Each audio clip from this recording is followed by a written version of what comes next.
Welcome to Nimmin Live, the #1 place on the internet to learn about YouTube, network with other content creators, and have an awesome time doing it. My name is Nick, and today I'm answering your YouTube questions. Now, here's the thing. There's a form down in the description right now where you can get your questions in there. We don't have a lot of questions right now, so if you get your question down there now, then there's a really high probability that it's going to get answered on the show today. In addition to that, if you're watching this on the replay, you can leave a comment if you have a question about something that you're doing, or you can join us every Saturday at 9 a.m. Eastern to get your questions answered live. Now, with that said, I also want to let you know that today's stream is brought to you by StreamYard. StreamYard is the live streaming software that I use to stream this every single Saturday. StreamYard is something that I use because it's easy, super easy to use. It's not complicated. It's easy on your computer in terms of you don't have to have a heavy computer to use it because all the heavy lifting is done for you in the cloud. You can easily add graphics and things like that to your videos as well, just like you can see on the screen here where I'm just adding different graphics based on whatever it is that I click on.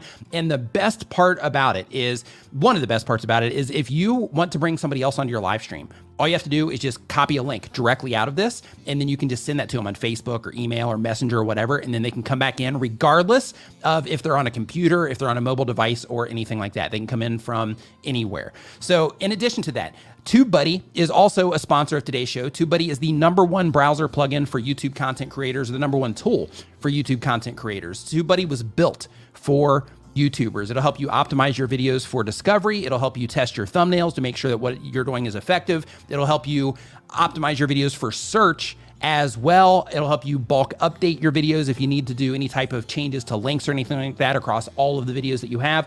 All types of amazing features with TubeBuddy. And I also have some information here in just a moment about a new sponsor that we also brought on, but I'll be talking about them here in just a little bit. First, I want to hop into the chat, and I want to say what's up to ASMR Dream More. Nice to see you hanging out here in the chat.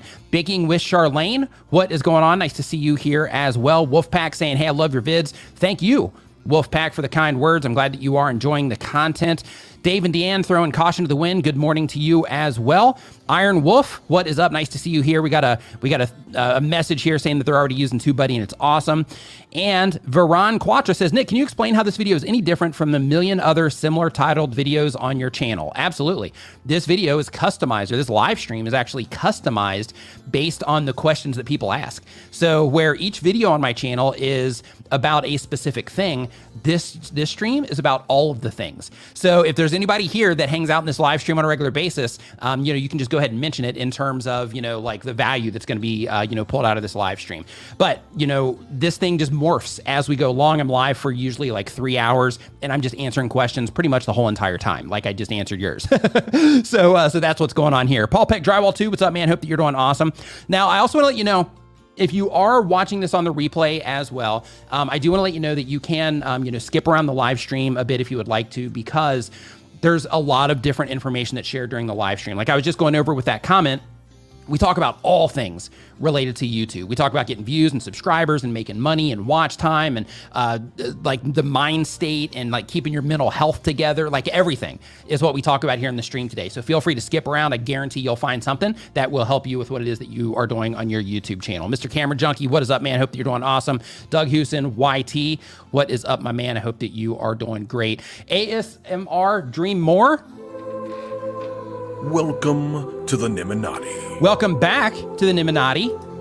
Make sure you're already familiar with the Facebook group and all of that, so you already know what to do there. If you want to bypass actually searching for it, you just go to Nimminati VIP, and that will redirect you directly into that Facebook group. It's either Nimmin or Nimminati VIP, one of the two. It'll redirect you directly in there. So nice to see you back. So today we are going to be talking about all things related to YouTube. So the very first question that we have, and then I've got some more information for you as well that's really cool and I'm super excited about.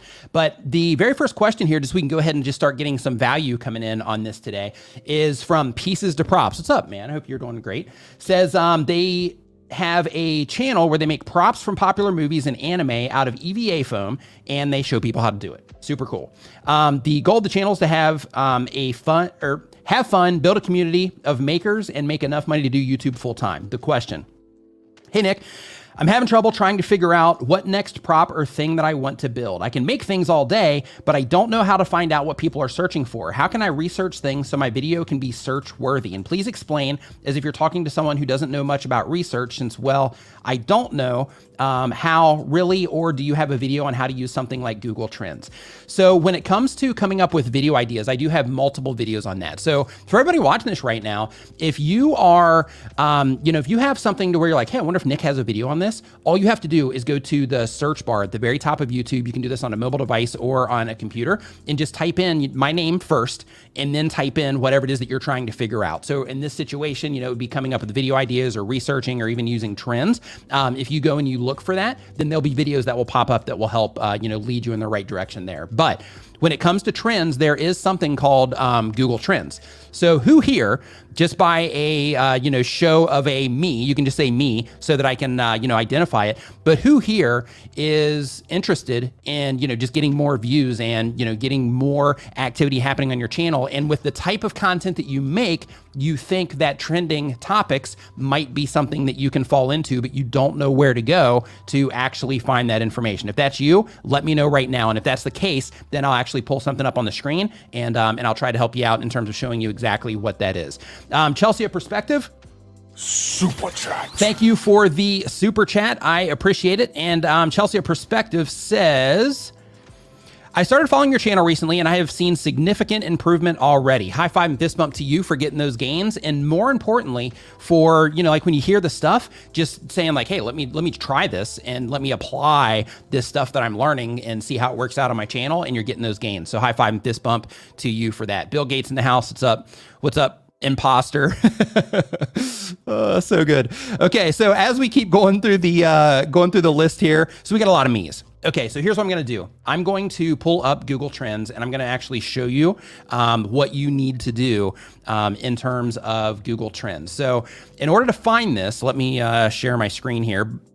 Before I show you this, actually, a big announcement that I want to make is that I have a new sponsor on the channel, and I decided to work with them because the software that they have, I've been using it since 2014, and I use it to quickly edit some, short videos, but I more use it for actually recording the screen, where you see me doing all those zoom ins and zoom outs and things like that, but it's called Camtasia. So you might be asking yourself, Nick, what is Camtasia?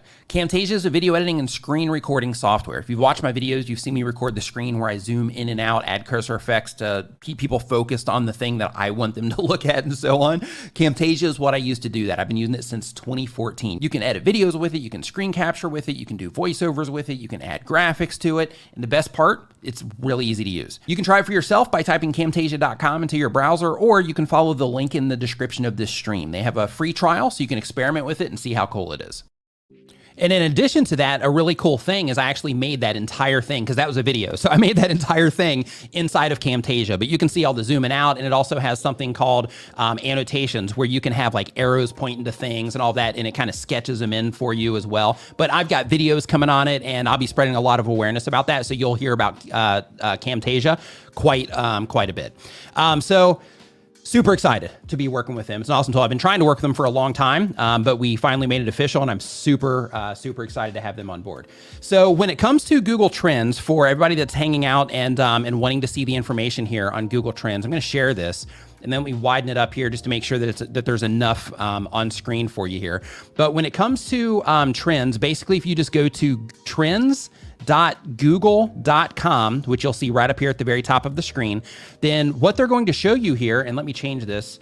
Every time I open this up, just typing it in, it puts me to Thailand because that's where I'm at, but I have it saved, and I recommend you do this as well. So really quick, I recommend that if you are a content creator that wants to stay on top of trends, the very first step out of what I'm getting ready to show you is to make sure that your awareness of what is trending is high.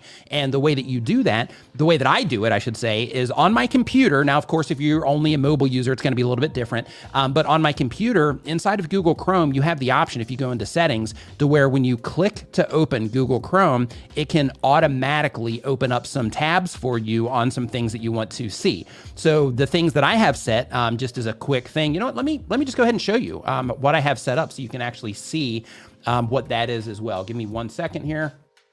let me go into here and I'll show you exactly what I'm talking about. So if I put this up on screen, then you can see here, and oops, I didn't mean to make that full screen. There we go. If I put this up on screen here, you can see down here in the bottom, and this is free, right? This is inside of Google Chrome, and you can do this for free. But basically, you can see that I have these URLs down here of things that I want to open up every time my browser opens. So I've got trends in there, I've got our subreddit in there, I've got a YouTube community in there, I've got my tweet deck, my Google Calendar, all of the things that I need to see and that I need to stay on top of. All of that stuff happens when I open Chrome, bam, bam, bam, bam, just a cascade of windows opens up and I get to see all those things and just click through them, and that's how I start my day.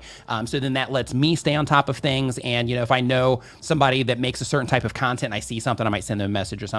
But the idea is that it helps me stay on top of what's going on. Now, another one of those windows, and as a YouTuber, I recommend that you do something similar. Another one of those windows is the YouTube community forums. And the reason that I have that one pop up is because that lets me know if there's all types of like spam attacks going on, or if people are losing their channels en masse, or if there's just an issue when it comes to YouTube. It just keeps me in the loop, so to speak. So because of that, I really recommend that you do the trends if your content type supports it, and that you also do that with the YouTube community forum as well. It will really help you make sure that you're staying on top of what's going on. And as a YouTuber, you really should be. But let's talk about trends. So when it comes to trends, the very first thing that you're going to see when you open this up is they show us up here at the top that, hey, this is what's, what people are searching for in the world. And you can see right now we've got some Taylor Swift stuff going on, Kim Kardashian, all that good stuff. We got some football, of course, all of this. But the place that I want you to go to is, of course, you can see all this stuff right here. But if you have a certain type of content that you make, one of the things that you can do, let me show you that here in a minute. I'm going to scroll down. Another thing that you can do here, the place that I look when I open this up, mine actually opens to what I'm getting ready to show you here. But you can see as I scroll down, it says recently trending, keep up with the latest trending searches. So if you click on more trending searches, this is actually the part that I have, except mine is located when it actually opens up from the link I saved. It's located to the States. But with this, one of the things that's cool is I have this in that thing. So when my browser pops up, this is what I see. And the cool thing is it shows me like these are all of the things that are happening. So in your case, since you're doing pieces to props, Jupiter's Legacy is something that people are interested in right now.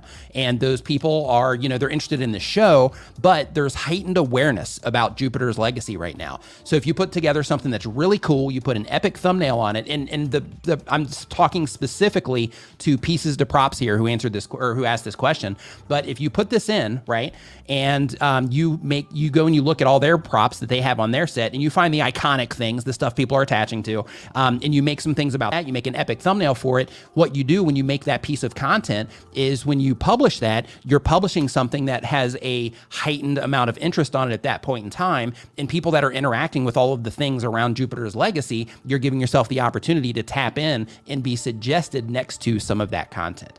As we keep scrolling down the list here, we see different things as well. But in your case, pieces to props, this would probably be a gold mine for you in terms of just helping you stay on top of, current movies and, things like that as well. If you click on the real time, then of course, this shows what's happening literally, like right now.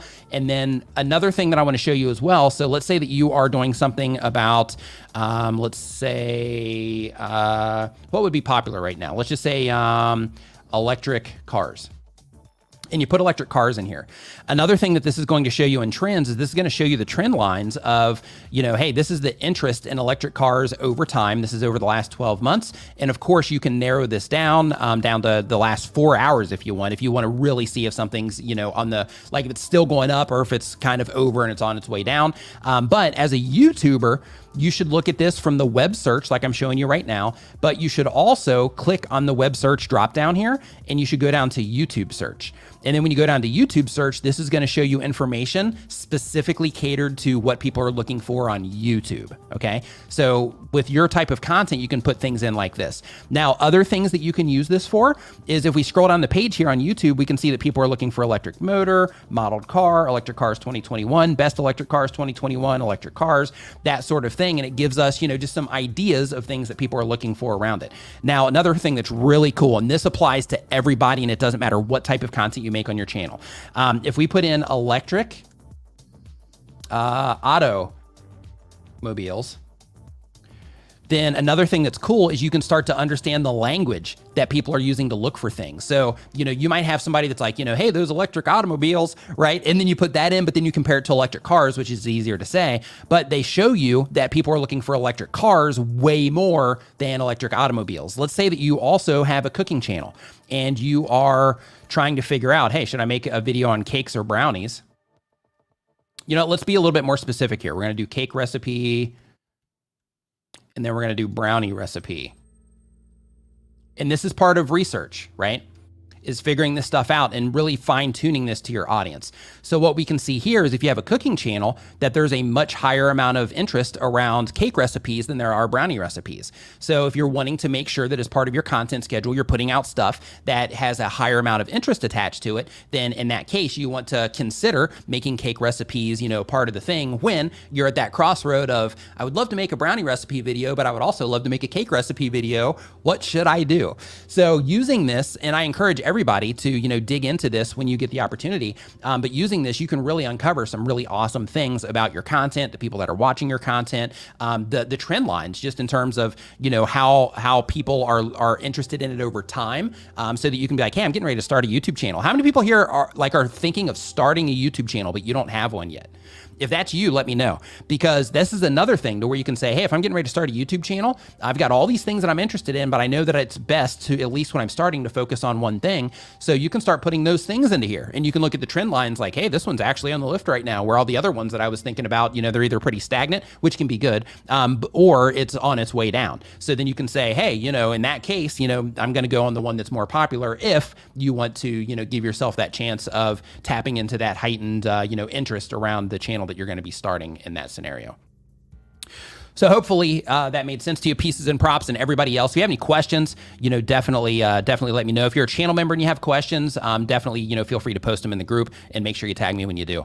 BW1 says, starting a new channel from scratch, have 3 videos in mind that would be related to each other and should keep people watching. Would it be wise to release all videos at the same time to start off? No.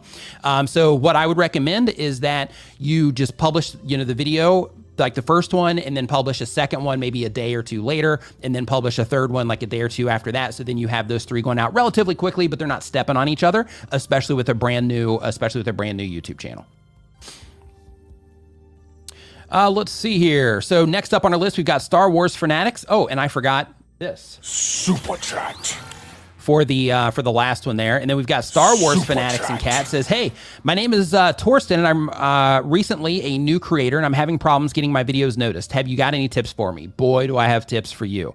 So when you are putting your videos together, a lot of content creators think that automatic discovery is a thing on YouTube, and it kind of is, but it's also kind of not. And the reason that it's kind of not is because in order for your videos to continue to get shown to people, that's called an impression on YouTube. So if YouTube shows your content to somebody, that's an impression. But when YouTube gives your video an impression, which means they show it to somebody on the platform, you need to make sure that your thumbnail and your title are clickable, in terms of you need to define exactly what it is about your thumbnail and title that would make somebody think like, oh yeah, this is for me, and this is something that I'm interested in, or there's something about this, I'm curious about it, or wow, this looks epic, or like, hey, I've been wanting to learn that for a while, or whatever the thing is. But you make it clear, and your packaging is what we call that, but that your packaging is your topic, your title, and your thumbnail. But you need to make sure that, one, you're making videos on topics that people care about, and using trends, can help you identify that. So for example, I just looked at a channel today. It was actually somebody that stole some of my videos, and I gave them a copyright notice. It's the one where you get 7 days to take it down, because I don't like just, immediately striking people. But anyway, he hit me up, he left me a comment, and he's like, hey, I was using some of your video, blah, blah. We'll move that information aside, doesn't matter. But I looked at the channel, and on that particular channel, he's got videos that say things like, it's not this exact thing, but it would be like, running down the street. Right. And as a new content creator, that type of thing, unless you have a really epic thumbnail, that type of thing just isn't something that's going to get your video, off the ground, because running down the street, like you running down the street, might be something that, people just at scale don't really care about, especially those first initial people that are getting the impressions on your video. So the thing is if you made that like, how to run, a quarter of a mile down the street, then all of a sudden there's value attached to that content. So people that would be interested in learning how to do that, there's automatic value. And then those people might click on your video so that they can actually learn how to go through that process of being able to run down the street that is a quarter mile, as an example. And then once they actually click on it, then at that point in time, then that's where the real stuff starts. And what that is you've won the click, right? You've got step one out of the way. Next, you have to be able to keep people watching for an amount of time that YouTube deems as competitive for the content that you have and the people that are interacting with it. And once you start getting people to enjoy your content, clicking on it and enjoying the content, once that starts to happen, then YouTube starts to identify the people that are having a positive experience with your content. And when YouTube's identifying the people that are having a positive experience with your content, then they start identifying on the platform other people that might also enjoy your content based on the things that they watch and how they interact with other content on the platform. So because of that, it's really important to not just think, hey, I'm just going to upload videos and just kind of like, just not be intentional about anything. I'm just like making cool stuff and getting it up there. Like that will, like if you're legitimately making like really epic stuff and you can get people to click on it, that's fine. But if you're like, hey, I'm just, learning how to do this, I'm just getting my feet wet, I'm just getting in, then in that case, making sure that, you're making videos on things people care about, you're able to get them to click, able to get them to watch for a fair amount of time, just so that YouTube can deem it as a satisfactory experience for them.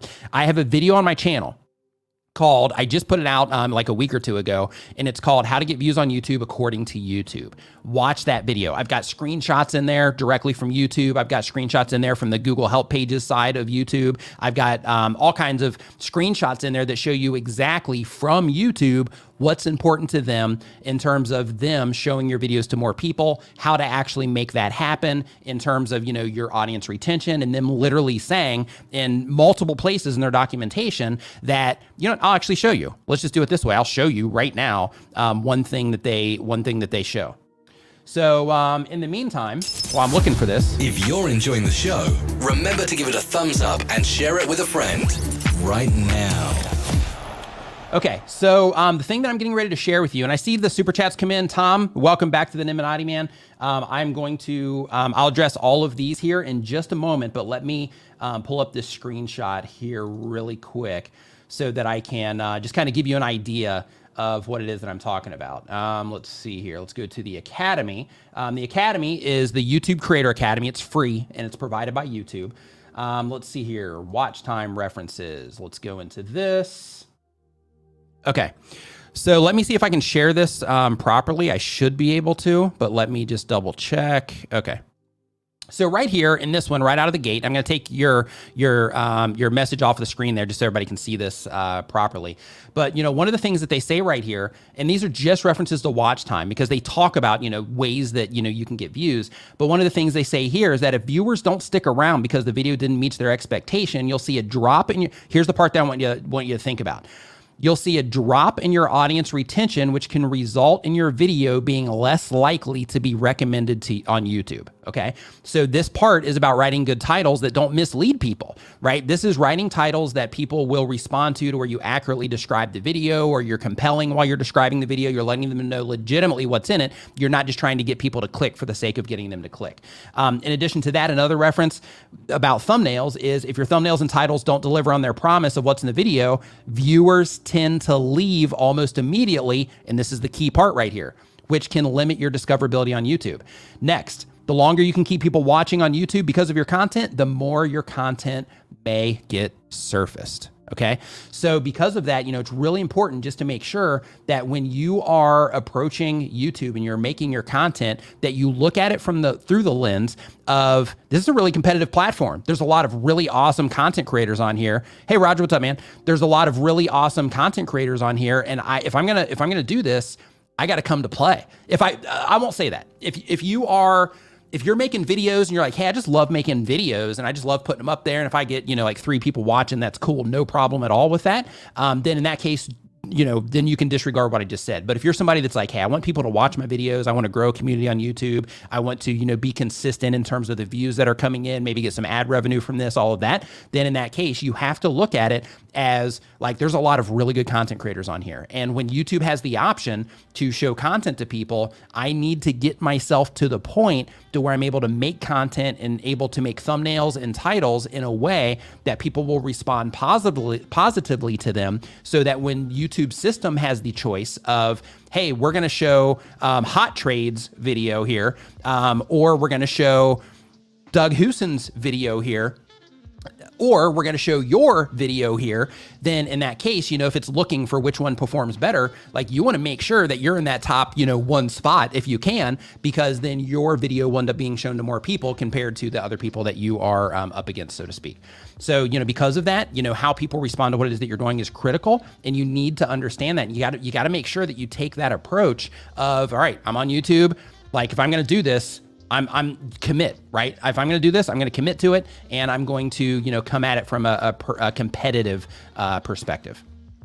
Okay, or competitive approach, I should say. So I'm going to go back to the super chat page here really quick and refresh this because I know some came in that I missed. And in the meantime, while that page is loading, Hot Trades says, a month ago, I asked for advice on streaming for the first time. Fast forward 3 weeks, 1,000 to 16,000 subscribers, 1,000 hours to 100,000, and 100,000 stream yesterday. High five and fist bump to you. Love those gain reports when they come in. People like, hey, like I'm getting these gains. I absolutely love it. It's fantastic. Nice work to you on making that happen. Sky Love La Chicha. Welcome to the Nimminati. Welcome to the Nimminati. Next time that you are on Facebook, look for Nimminati VIP. That is our members only Facebook group. Make sure you fill out all the information on the way in because I verify people on the way in. And I also want to let you know that you can bypass that. It's either Nimmin or Nimminati VIP. Hold on. It might be Nimmin. Hold on. NimminVIP.com. But if you type in NimminVIP.com, that will redirect you to that Facebook group for all of you that are signing up as channel members. And just make sure that you fill out everything on the way in so that I can, add you to the group after the stream today. Next up on our list, we've got Dion Gaming Channel, and then we're going to hop back into the forum here after this one. Says, hey, Nick, if I put a video on my channel that I did like and I removed that from my channel, would it hurt my channel? I put a video on my channel that I did like and I removed that. If you put it on your channel, if you put a video up on your channel and you remove that video, let's just say if you like it or not, like if your choice is, hey, I got this video up here, am I going to remove this or should I remove this? Then in that situation, what you need to know is that when you take a video from public view to private view, which is private or unlisted, or you completely remove that video, then what you're doing is you're losing your public watch time and view count for that video. So in the event that you're going towards the YouTube partner program, you got to make sure that you don't delete anything like as you're getting close to that, because then those numbers will drop and then that'll be more videos that you're going to have to upload in order to get into the partner program. So because of that, if you're new and you're going for the partner program, I wouldn't delete anything yet. But if you're already in the partner program, you have steady views coming in, steady watch time, all that stuff, but you have content you don't like, as long as it's not driving the channel, if you're like, hey, this isn't bringing in any views, it's kind of just a video that's not doing anything, then of course, you can delete those and you don't get penalized for it or anything. All right. ASR Dream More says music. Yeah, I got it. For those of you on headphones, I don't know if you can hear these just through normal speakers or not. But I decided to play a little bit of music in the background today just to, kind of shake it up a little bit. Shake it up, shake it up. Tom's like, dude, I never left. Yeah, it's just saying right in here as the channel membership, Tom. Oh, man. Okay, really quick. I also want to talk about shorts. So I was going to do that last week, but because the internet went down, I wasn't able to. But I want to talk about the shorts thing. So when it comes to the shorts permissions, I know a lot of people are really uncomfortable with it, and a lot of people look at it as hey, YouTube is just giving people permission to use my stuff and all that, which they kind of are. But one thing that I would wait on is I would wait to see before you make any, really strong opinions on it. I would just wait to see exactly how people are using it and exactly how you're getting credit for it. If you have an entertainment channel, the likelihood of your content being used is a lot higher than somebody like mine that has a how-to channel, because yours is just way more interesting. It's much better for people to react to, that kind of stuff. So because of that, if you have an entertainment channel, this is probably going to be way more important to you. But I would still go in if you are like, hey, no matter what, I do not want to have people using my shorts, just as a heads up, you can, or using my content to make sure it's with, just as a heads up, you can go in and you can manually, because they auto opted in every video, but you can go in, you can manually undo those, or you can wait a little bit because they mentioned that they are going to be releasing a bulk unsubscribe from that particular thing option, so that you don't have to waste time going through every single video. So you can kind of hold off on that if you're thinking like, oh man, I got to go through 800 videos and delete that. Just wait, because they are releasing the version to where you're going to be able to just do that across all of the videos. So you're not going to have to worry about it. But with all of that said, I think that it's going to be interesting. Like if they do it to where, we get linked to in some way, to where, the content creator gets credit and it's something people can actually click on to go and interact with that content creator. I think it might be a cool discovery thing. Like if you're making cool content or content to where people are like, oh yeah, this is great, I would love to make a short around this. Then in that case, you're putting yourself in a situation to where, a bunch of other people, this is how people go viral on TikTok, in part is, people will start making reaction videos and doing duets and all that stuff. And the next thing you know, you take this one video and then it's broadcast or distributed across all of these other channels, spreading awareness about it. Like that's how music gets, blown up on TikTok. That's how, that's probably what's going to happen here as well. Like when people start doing that, it's going to start bringing a lot of attention. Like imagine this. Imagine if you are a content creator that is just getting started, and let's say you got 1,000 subscribers on your channel, and you're like, hey, I'm just looking for that break. And then you have somebody in your niche that does a short, and they're doing something with one of your videos, like a big channel, and then they can drive, traffic to your channel through that short. Like it could be used in that way too, as long as they give us credit and all that stuff, which, we'll figure it out as we go along on that note. But right now, just like with every other YouTube change that happens, like let's get it flushed out a little bit and see exactly, what people are doing with it, see exactly how YouTube handles it with the bulk option to take that thing away. Personally, that was the thing for me. Like it wasn't necessarily that they were going to let people, use stuff. It was more like, oh my gosh, do you know the work that you just created to go through each one of these videos? Like basically by doing that and not having that bulk tool, for some people, that caused them to take up hours and hours and hours and hours of their life in order to be able to deal with that. So luckily with the bulk version of it, that will, help get that taken care of. Okay, so let's see here. Seismic Shock TV says, hit that like button for my man's Nick. He stays inspiring others to do better. Absolutely. Thank you for the kind words. I appreciate you too. Thank you. Let's see here. As we keep going down the list here, let's go ahead and jump into the form, and then I'm going to come back to the thing because I've been doing just like super chat after super chat after super chat. So I want to get some of these out of the form as well for the people that took the time to fill these out. So let me hit one of these, and then I'll jump back into some of those. Let's see here. So this one's from Zane Shah. And they say they do daily content. They've been on making videos for a year or more on YouTube. The type of channel is an e-commerce podcast. That's cool. And just to dominate, the goal of the channel is to dominate search and provide value. And the question, along with my main channel, this is a podcast channel. I pick 5 topics to talk about and record hour-long sessions. I don't post full episodes, only posting clips by topic as standalone videos. Shall I brand the thumbnail differently so viewers will know it's from a podcast? My recording setup is same in general. My main channel content is super edited and fast flow, but of course the podcast is not.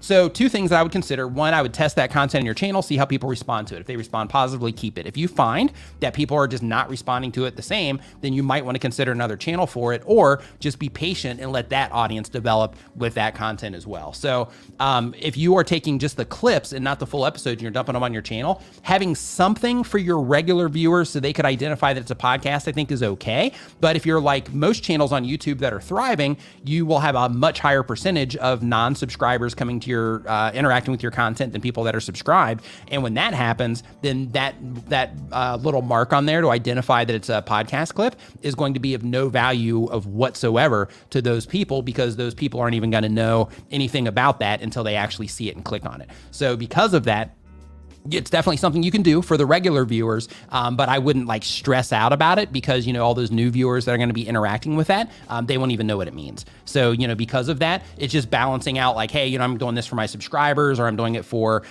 for new viewers, and just thinking about that and being intentional about it when you're publishing that content. All right. So let's see here. Matt, thank you. Glad that you are enjoying the background music. If it's too loud or something and, you need me to turn it down, just let me know. Because, it's coming through mine just, nice and soft. But in terms of it broadcasting out, I'm not sure exactly how it's coming out on your end.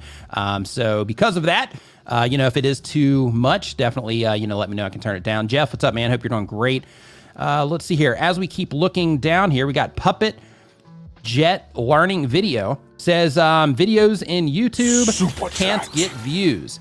So if you are uploading videos to YouTube and they're not getting views, then you have to look at exactly what it is that you're doing. So here's a thing that is really difficult for all of us when we are starting YouTube channels is, like when I started mine, I had to go through this too. The difficult thing is being able to look at your content and how you're putting your content together and really understanding why it is that people would want to click on what you have. And once they do click on it, understanding what about your content would make those people want to watch. And not just watch hey, let's watch the first 10 seconds of this, but actually watch the video.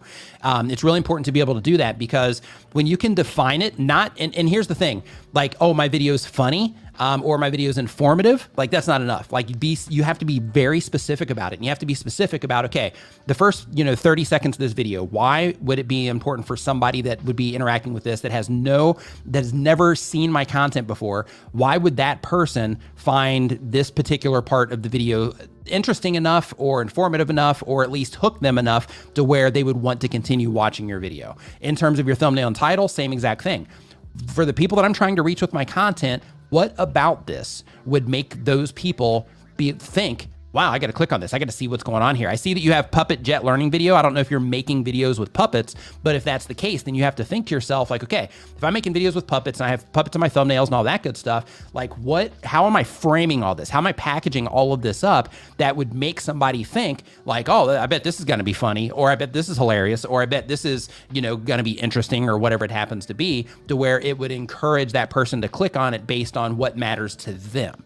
Right? Because a lot of us as content creators, when we're putting all of our stuff together, we think about it as it relates to us, right? We're like, hey, I think this is great. I think this is great. But, we also have to think if we're publishing it to YouTube and we're expecting people to watch it, we got to think what's in it for them, right? What's in it for those people that we're trying to reach with our content. And the better you get at that, the better your results will end up getting here on YouTube. But at the very top of it, if you have a puppet channel and if you are making content around, puppets, then, one thing that I would recommend in your case, depending on who your audience is and who it is that you're trying to reach, that Google Trends thing that I was showing everybody earlier. I'm not sure if you're here for that or not, but using that and making content around things that are trending, especially if you're doing puppet content that is in some way entertaining, if that's what your approach is, then, using trends, could end up being a very, a smart approach when it comes to the content that you're putting out, if it's entertainment-based content, because you have learning attached to it. So I'm not sure if you're teaching people, I'm not sure exactly what it is that you're doing.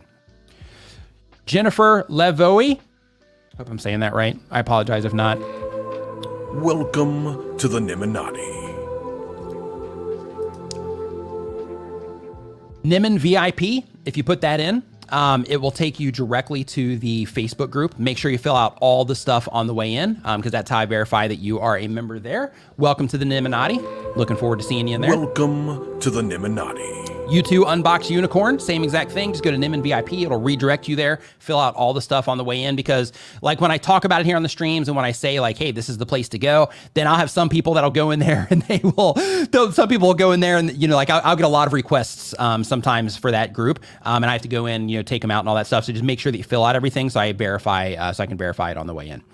Okay, so as we are scrolling up here, I'm just going to make sure that I got everybody taken care of before. Okay, so Dion Gaming Channel is another one that came in.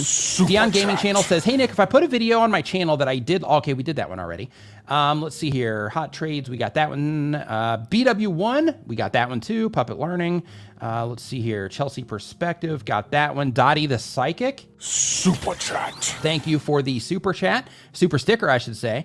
Let's see here. And okay, that brings us current to right now, I believe. To right now. Okay, so I'm hopping back into the forum for this one. Oh, hey, we had a few more come in here that I didn't see before that refresh. So Zoe Chang Says, hey Super Nick, I get chat. serious eye pain headaches from my fluorescent bulbs, but if LEDs help, then what can I do? Oh, if LEDs don't help, what can I do? Not enough natural light in my flat. Thanks. So this is a really good question. So when it comes to the light, that is, when you are making videos to where you're like, hey, this is just too much. I get like a headache because I'm sitting here making videos. This shot that I have right here, hold on, let me get it all. Switch to this one. So this right here, and I'm going to try to do this before it switched already. There we go. So you might be able to see it, you might not, but there's a light right here, right? And on that particular light, it's big enough that I can have that light as something that is right here. It's on the entire time that I'm streaming. It's just a little bit out of directly hitting me in the face, and it's really low. So the surface area is big, but the dimness is, it's really low. So because of that, it still allows for a lot of ambient light in the room without me having to go like this and be like, oh my gosh, this is, stop it. Like without me having to do that, it's great for that. So what I recommend that you look into is one, either bounce boards, but what bounce boards will do, and you can just use foam for this from like a hobby shop, but with bounce boards, what those are is, it would just be like a panel that you would put somewhere and you'd shine the light at that bounce board. And then the light itself would bounce off of that bounce board. You can also use ceilings. If you have a white ceiling, you can use the white ceiling to bounce those high powered lights off of the ceiling. And then you would just get lit up from the ambient light of the lights hitting the ceiling as well. So hopefully one of those solutions will work out for you. Neil, Urban Explorer, my man, hope you're doing awesome. Says, we're in the dark forest. It's dark and full of trees. Hope that you are doing well. Enjoy the stars, man. I hope that you are doing well also. Enjoy the stars out there. Enjoy the nature. I'm actually probably going to be hanging out outside here as well once the stream is over today. We have really nice clear sky tonight, I believe, as long as it's still that way. So because of that, I'm going to be like hanging out there, after the stream, just kind of chilling out, looking at the stars, all that good stuff. Yeah, so Roger says no shine on the head either. Yeah, with me, this back shot, I get a little bit of a shine on the head. One of these back shots here. Yeah, like this one, you can see it, but it's on the exposure of the camera up there. I can turn that down just a little bit and then that would compensate for it, but I do have a little bit of a shine right here. But, being bald, it's just stuff I got to deal with. Stuff I got to deal with sometimes. All right, so let's see here. As we keep going through the list here, so we did Zane. So next up here, we have Brick in the Night. Brick in the Night says, that's the YouTube channel name, says they do Lego building content. And I just want to say really quick, Brick in the Night, I'm not a parent, but I've seen stories of parents saying one of the worst things in the world is walking through a living room and stepping on a Lego. Like when you're just like, downstairs checking on something, or you're in the living room checking on something at nighttime, all the lights are out, you're creeping through trying to be quiet and you step on a Lego. I've heard that's one of the worst pains that somebody can experience. But you parents out there can probably verify that one. That's just hearsay coming from me. but wanted to share that one. Let's see here really quick. Super chat. Ham World Online, thank you for the super chat. It is appreciated. So let's see here. So we got Brick in the Night says that they do Lego building, and the goal of the channel is to share one of my favorite hobbies.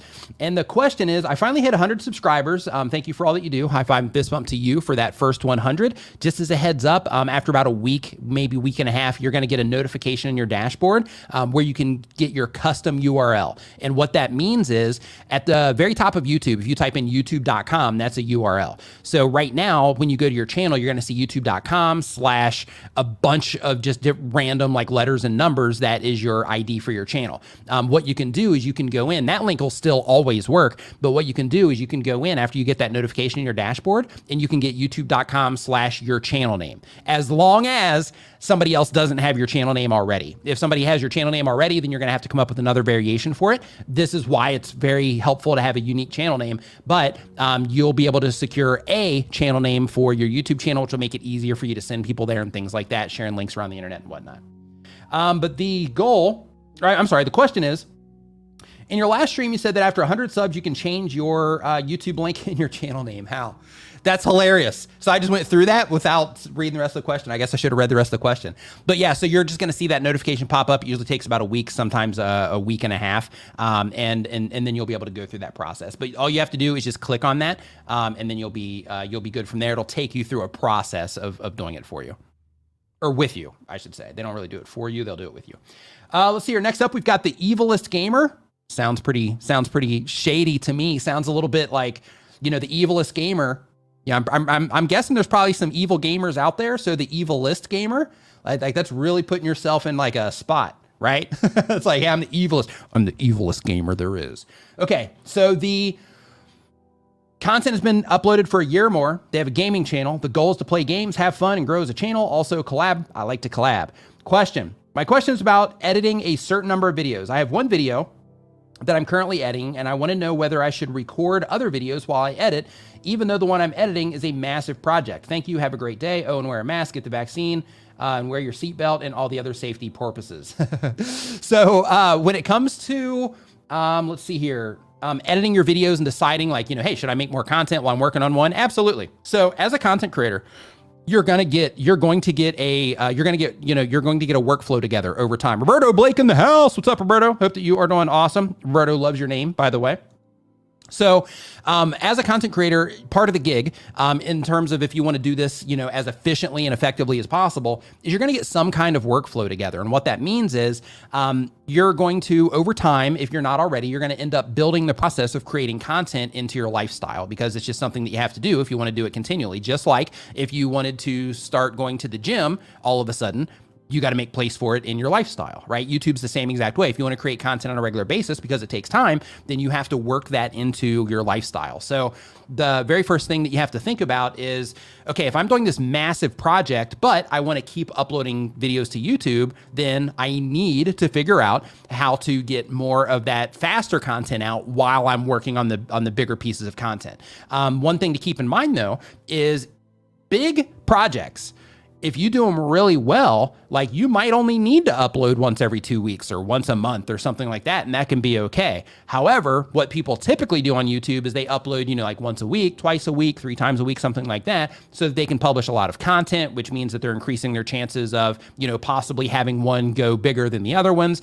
Plus, at the most important level, it helps them develop their skill sets of editing the videos, presenting the content, thinking through the content, like, hey, this is where I'm going to hook people. This is the part that I'm going to take them through, that I'm going to hook them again so that I can take them through the rest of this video, those sorts of things. But you're going to get all of that stuff together as part of your workflow, but you got to figure out exactly where in your life you can make the smaller pieces of content and get those out while you're making the bigger pieces of content that are going to be more of your epic releases, so to speak, if it's a bigger project. So it's just about balancing and just figuring out where exactly in your life that you can fit things. But if you're editing a video and you're like, hey, I want to record right now, then by all means, don't not record just because you're editing a video.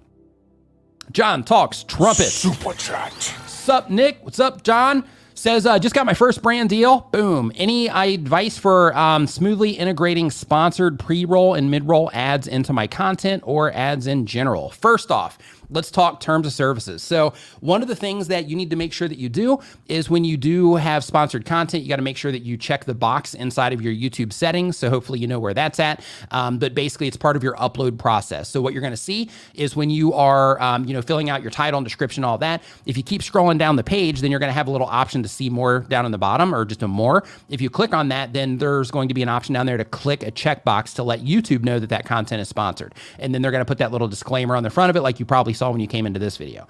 Now, in addition to that, YouTube does not want you to take an ad that the brand has made and just run that on your YouTube channel. Instead, you need to put together whatever it is that you're going to be running on your YouTube channel, so that it's your voice or it's you or whatever it is, but it's you putting the information together on your YouTube channel. So as an example, and I'm not going to play this whole thing because I played it already, but like this was me mentioning that, TechSmith is a new channel sponsor, and I just wanted to share some information about it and welcome them on board. And I made this for them, which could be seen as like an integration, but this is all me. It's all me recording the screen, me doing all the stuff. So you might be asking yourself, Nick, what is Camtasia? Camtasia is a video editing and screen recording software. If you've watched my videos, you've seen me record the screen.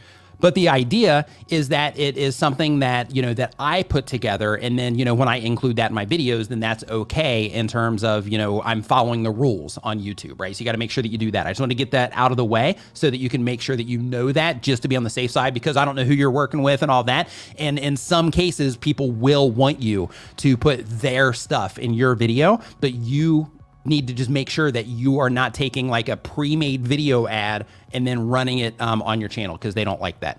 But when you're making it yourself, one thing that you can do is when you're putting the content together, like one of the things that I do is I think, okay, I'm working with this company. What content can I make that's a great value for my audience? It's going to teach them something or introduce them to this. And it's also going to spread awareness about whatever it is that or whoever it is that I'm working with. So in that case, it's going to start at the topic of the video itself. And then I'll make it something to where I can integrate that brand into that piece of content to help spread awareness about it. Now, if it's something to where it's just a little bumper on the front of the video, then in that case, I can put that on anything. So what I'll do there is I'll make like a bumper or 2, sometimes 3, and then I'll just kind of rotate them through, different videos that I add them to. But as part of my segue from when I actually start my video to where I get into the content, I have my, and we're starting right now thing that I do. And what I'll do is I'll actually drop mine right at that segue, because that, in my mind, is where the video technically starts, is with that sponsored spot, and then it goes into the content from there. So because of that, just think of how you can smoothly work it through with the structure of your video and the language that you're using to actually hand off to that, piece of content that you made. Now, if it's something where you're not doing the actual, inserts, then in that case, you can just, like for example, let's say that that I was, this baseball, this isn't even a real baseball, it's a squishy, but let's say that this was a baseball company and they were like, hey, Nick, we want to sponsor your video for this, baseball. Then in that case, I could just bring it up during a live stream, like right now, which this is not sponsored, by the way, but I could bring this up and I could be like, hey, by the way, man, I was at the store the other day and I got this, it was actually at Dick's, but I could say, I was at Dick's and I got this like squishy. It is great, man. This thing only cost me like, $2. I'll put a link down in the description if you guys are interested in grabbing one of these, but I love it, right? Just a little mention like that can also drive awareness and sales and all that good stuff as well. So, just get creative. Part of being a content creator is that you get to have fun with things like that too. So you can do the version to where it's like, hey, I'm just going to drop the ads in there. And then you can also do the versions to where it's like, hey, I'm going to build an entire video around this and kind of lead people into, the actual sponsored thing. As a heads up though, when you do that approach and your sponsor's not going to be mentioned until like way later in the video, another thing that YouTube recommends or that they tell you to do is that you need to have just a quick slate at the very beginning of your video that says something along the lines of, this video is sponsored by, and then you have co-branded your channel on there as well. So it's just one image. It says, that company, and then it has, your channel on there as well, so that the people that are coming in know that it's a sponsored video once it, like when it's actually happening, when it starts. A great example of this is Ryan, and of course the name slips me. I watch like every video he puts out. Give me 1 second. He's probably on my homepage. I just watched his video yesterday. Let's see here. Let me just put him in. I don't know why I'm drawing a blank right now. Ryan George. There we go. Thank you. So yeah, Ryan George does this excellently. If you watch his content, what he does is he always puts, and I'll share the screen so you can know exactly who it is that I'm talking about. If you want to go and look at his channel and see how he does it. But Ryan George, right here, one of the things that he does is he will have to where he has that slate at the beginning. He goes through his entire skit. And then after his skit is over, then he does a thing where he calls it his adstronaut. And he has like a whole skit that he does at the beginning, but his are so clever that he's the only YouTuber that in my memory that I can think of that I will stick around just to watch his ads because they're so hilarious. So, just being creative and, having fun and, and just thinking of, fun and creative ways to do it is definitely something that you want to keep in mind. And the brand will love that too. And your audience will love it also, because it makes it, like when you build it into the way that you do things, it makes it a little bit less intrusive also. Tube Spanner in the house. What's up, Danielle? Hope that you are doing fantastic. She says funds for a real baseball and some change for a coffee. Thank you for that. I appreciate it. Tube Spanner, we're actually working on that. It's going to be coming out really soon. I know we've been talking about it for a while, and that's because we're fine-tuning it to make it a really awesome tool for you. But that's going to be coming out very, very soon. So make sure that you are paying attention for when that drops, because we're going to be going hard letting you know about that one. So really excited to introduce that to you when as soon as we get everything, finalized over there. Let's see here. So next up on the list, we have Aaron Richmond. Sorry. Aaron Richmond says, what advice do you have for a conservative commentator who thinks that they're being shadow banned? First is to not think that you're being shadow banned. So of course, there are things that can cause your videos to go into restricted mode. If you find that you're in restricted mode, all you have to do for that is go into your app or into your YouTube settings, up in the top right-hand corner. When you go into your profile picture, let me just open my YouTube app really quick. Turn my volume down so I don't accidentally play anything. But basically, if you go up into the top right-hand corner, you click on your channel name, and then from there, you go down into your settings, which is right down here in the bottom. And once you're in there, then you can turn your phone into restricted mode. Hold on. Watch time, switch account, incognito. Oh no, is restricted mode gone? Hold on. Purchases, general. Oh, it's under general. Yeah, okay, so then you go under general, and then you can go into restricted mode from there. So what you want to do is you want to look at your channel under restricted mode, and then you'll be able to see if you are, if you're being restricted or not. If you're being restricted, then in that case, then you need to figure out like what it is that you're doing. Just talking about something isn't necessarily going to get you restricted. However, I can't say that. I mean, if you're talking about like extreme things, then sure, that can get you restricted. But I would not say that you're shadow banned. There's a really high possibility. A lot of people that think that they're shadow banned, they are actually just not putting out content that people are like really responding to, and because of that, they think that they're shadow banned. So I'm actually looking at your channel right now. So here, as I look at your YouTube channel.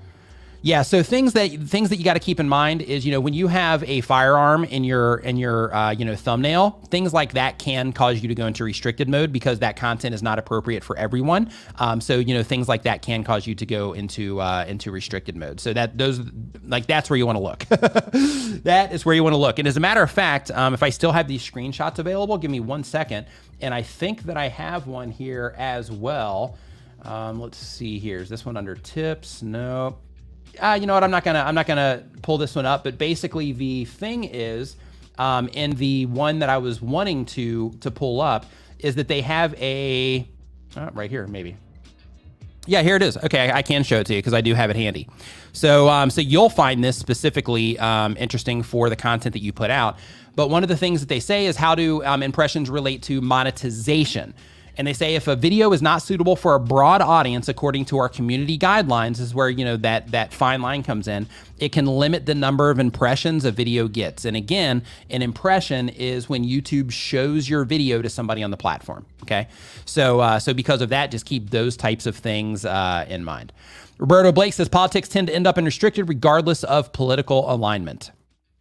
All right, so let's see here. Next up on the list, we are jumping back into the forum. But before we jump into the forum, let's do something a little bit fun here and go ahead and just grab a question directly out of the chat. So if you have a question, put a Q in front of the question so I know it's for me, and not like a side conversation. Just put a Q in front of your question and go ahead and drop it in the chat right now. And then as I see those coming in, I'll just randomly pick one, and then we will get that one answered. Just in case you didn't come in early enough to get your name or your question in the chat or the form, so that we can go ahead and still get you taken care of. Let's see here. So Weeb Impact says, Nick, your tips have helped me. Thanks. Now some of my videos are getting 1,000 views per day. Do you still have any tips for me to grow? Yes. So if you went from not getting 1,000 views a day to now getting 1,000 views a day on your videos that you're publishing, what you want to do is you want to go and you want to start comparing things on those videos. Compare your retention, compare the different things that you were doing in those videos, compare your title structures, compare what your thumbnails look like, compare the thing that you're actually focusing on, compare your video topics. Inside of YouTube, they have a grouping feature. They have a compare feature, but they also have a grouping feature where you can group content sets together. So you can say, hey, these are the videos that weren't doing that great. These are the videos that are doing awesome now, so that you can compare the two so that you can make sure that you continue doing the things that are doing awesome. So if you're getting 1,000 views per day right now, then what I recommend that you do is also you're getting data now, right? You're getting a lot more data now. So now you can go in and really start digging into your YouTube analytics and trying to understand exactly what it is with your audience and the people that are responding to what it is that you're doing. Start understanding what it is that they respond to the best so that you can lean into that for the future videos that you make. Let's see here. So I'm looking for when we get grounded and stopped driving tube spanner. Let's see here. How do my thumbnails look? Let's see here.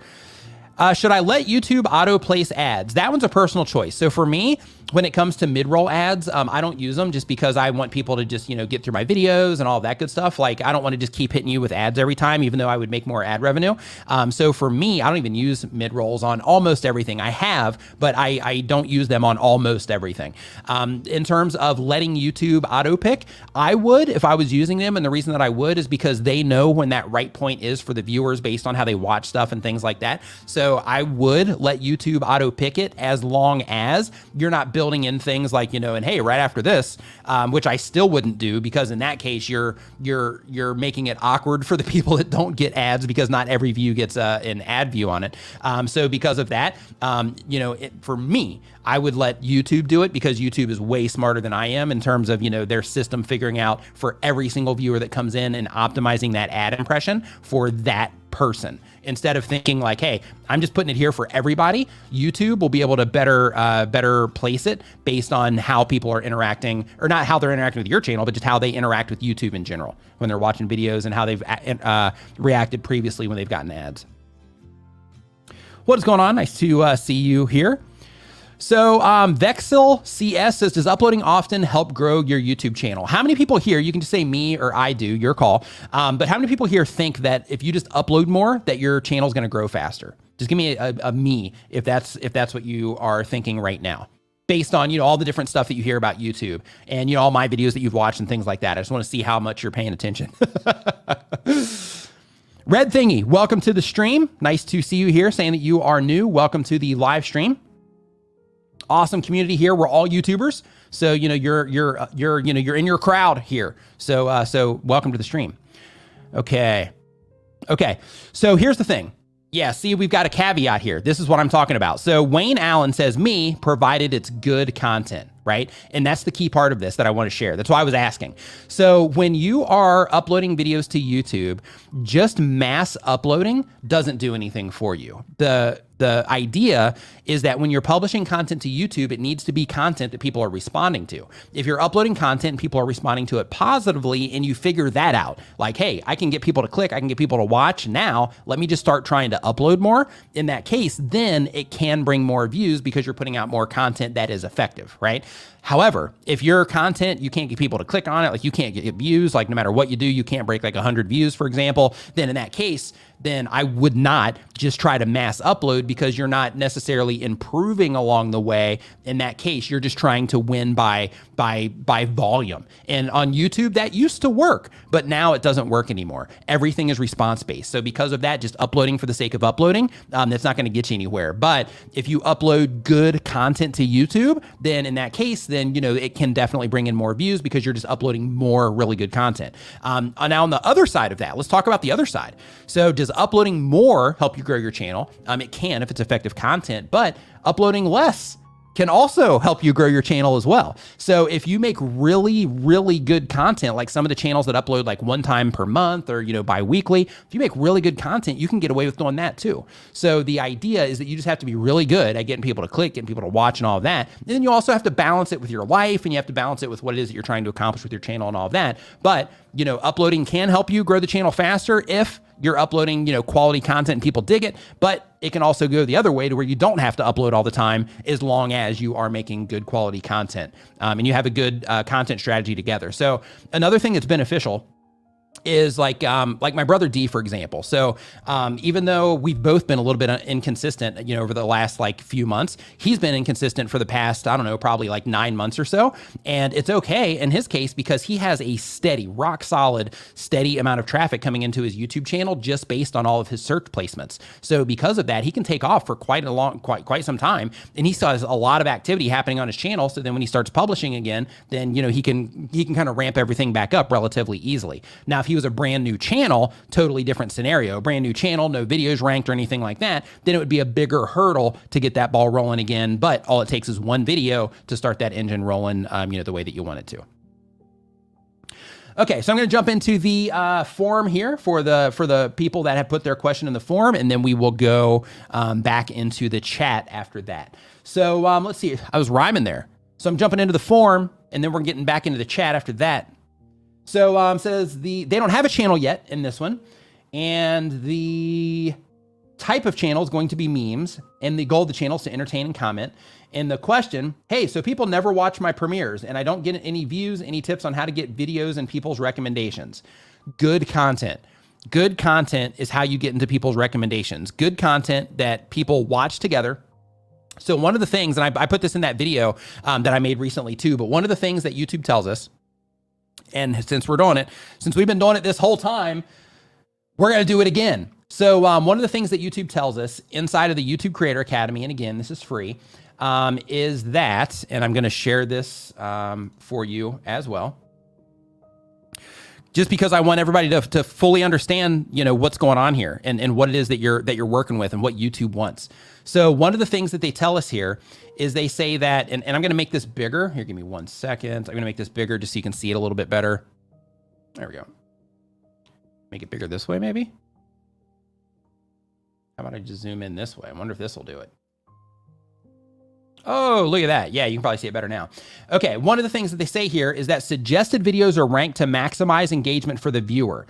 So that means that if viewers are clicking on your videos and they're enjoying your content, and that continually happens, then YouTube is going to recommend your content more. But they say that signals that contribute to these recommendations include, see, I zoomed in, now it's all like bonkers. Hold on. They include videos that viewers watch along with the current video or videos that are topically related. So what you're going to see is over in the sidebar or underneath the video, when you are watching any content on YouTube, you're going to see that YouTube's going to show you stuff based on, things that you're interested in just in general. It might not have anything to do with the video that you're watching. And they're also going to show you things that are related in some way to that video that you're watching as well. But what's in that next up spot is typically something that their system, not typically, it's always something that their system thinks that you are going to really enjoy.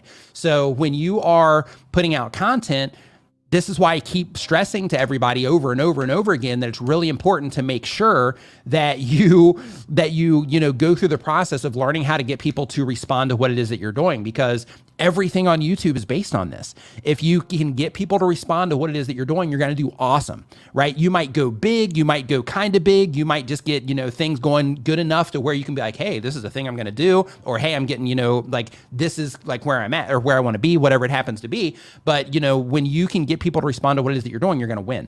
And then they also say that some of these suggestions also come from a viewer's past watch history as well. So that's what I was talking about in terms of things that might not be necessarily related to the video that you're watching, but they're things that based on what you've interacted with previously that the system thinks that you might enjoy now. So that's where those come from. But in order to do that, you need to make sure that, or in order to take advantage of that, you need to make sure that you are making content that people respond to. And if you do, and you're titling things properly, that's why we're always talking about people who make content like me. This is why we're always talking about like optimizing your videos for discovery. So you can optimize your videos for search. That's one thing, but you can also optimize your videos for discovery. And part of optimizing your videos for discovery is making videos on topics, and then, topics that are like popular, we'll say, and then optimizing those videos in terms of your titles and your descriptions. And of course the video content around the actual topic of the video, so that YouTube can have that context of what your video is about, so that it can recommend it next to other videos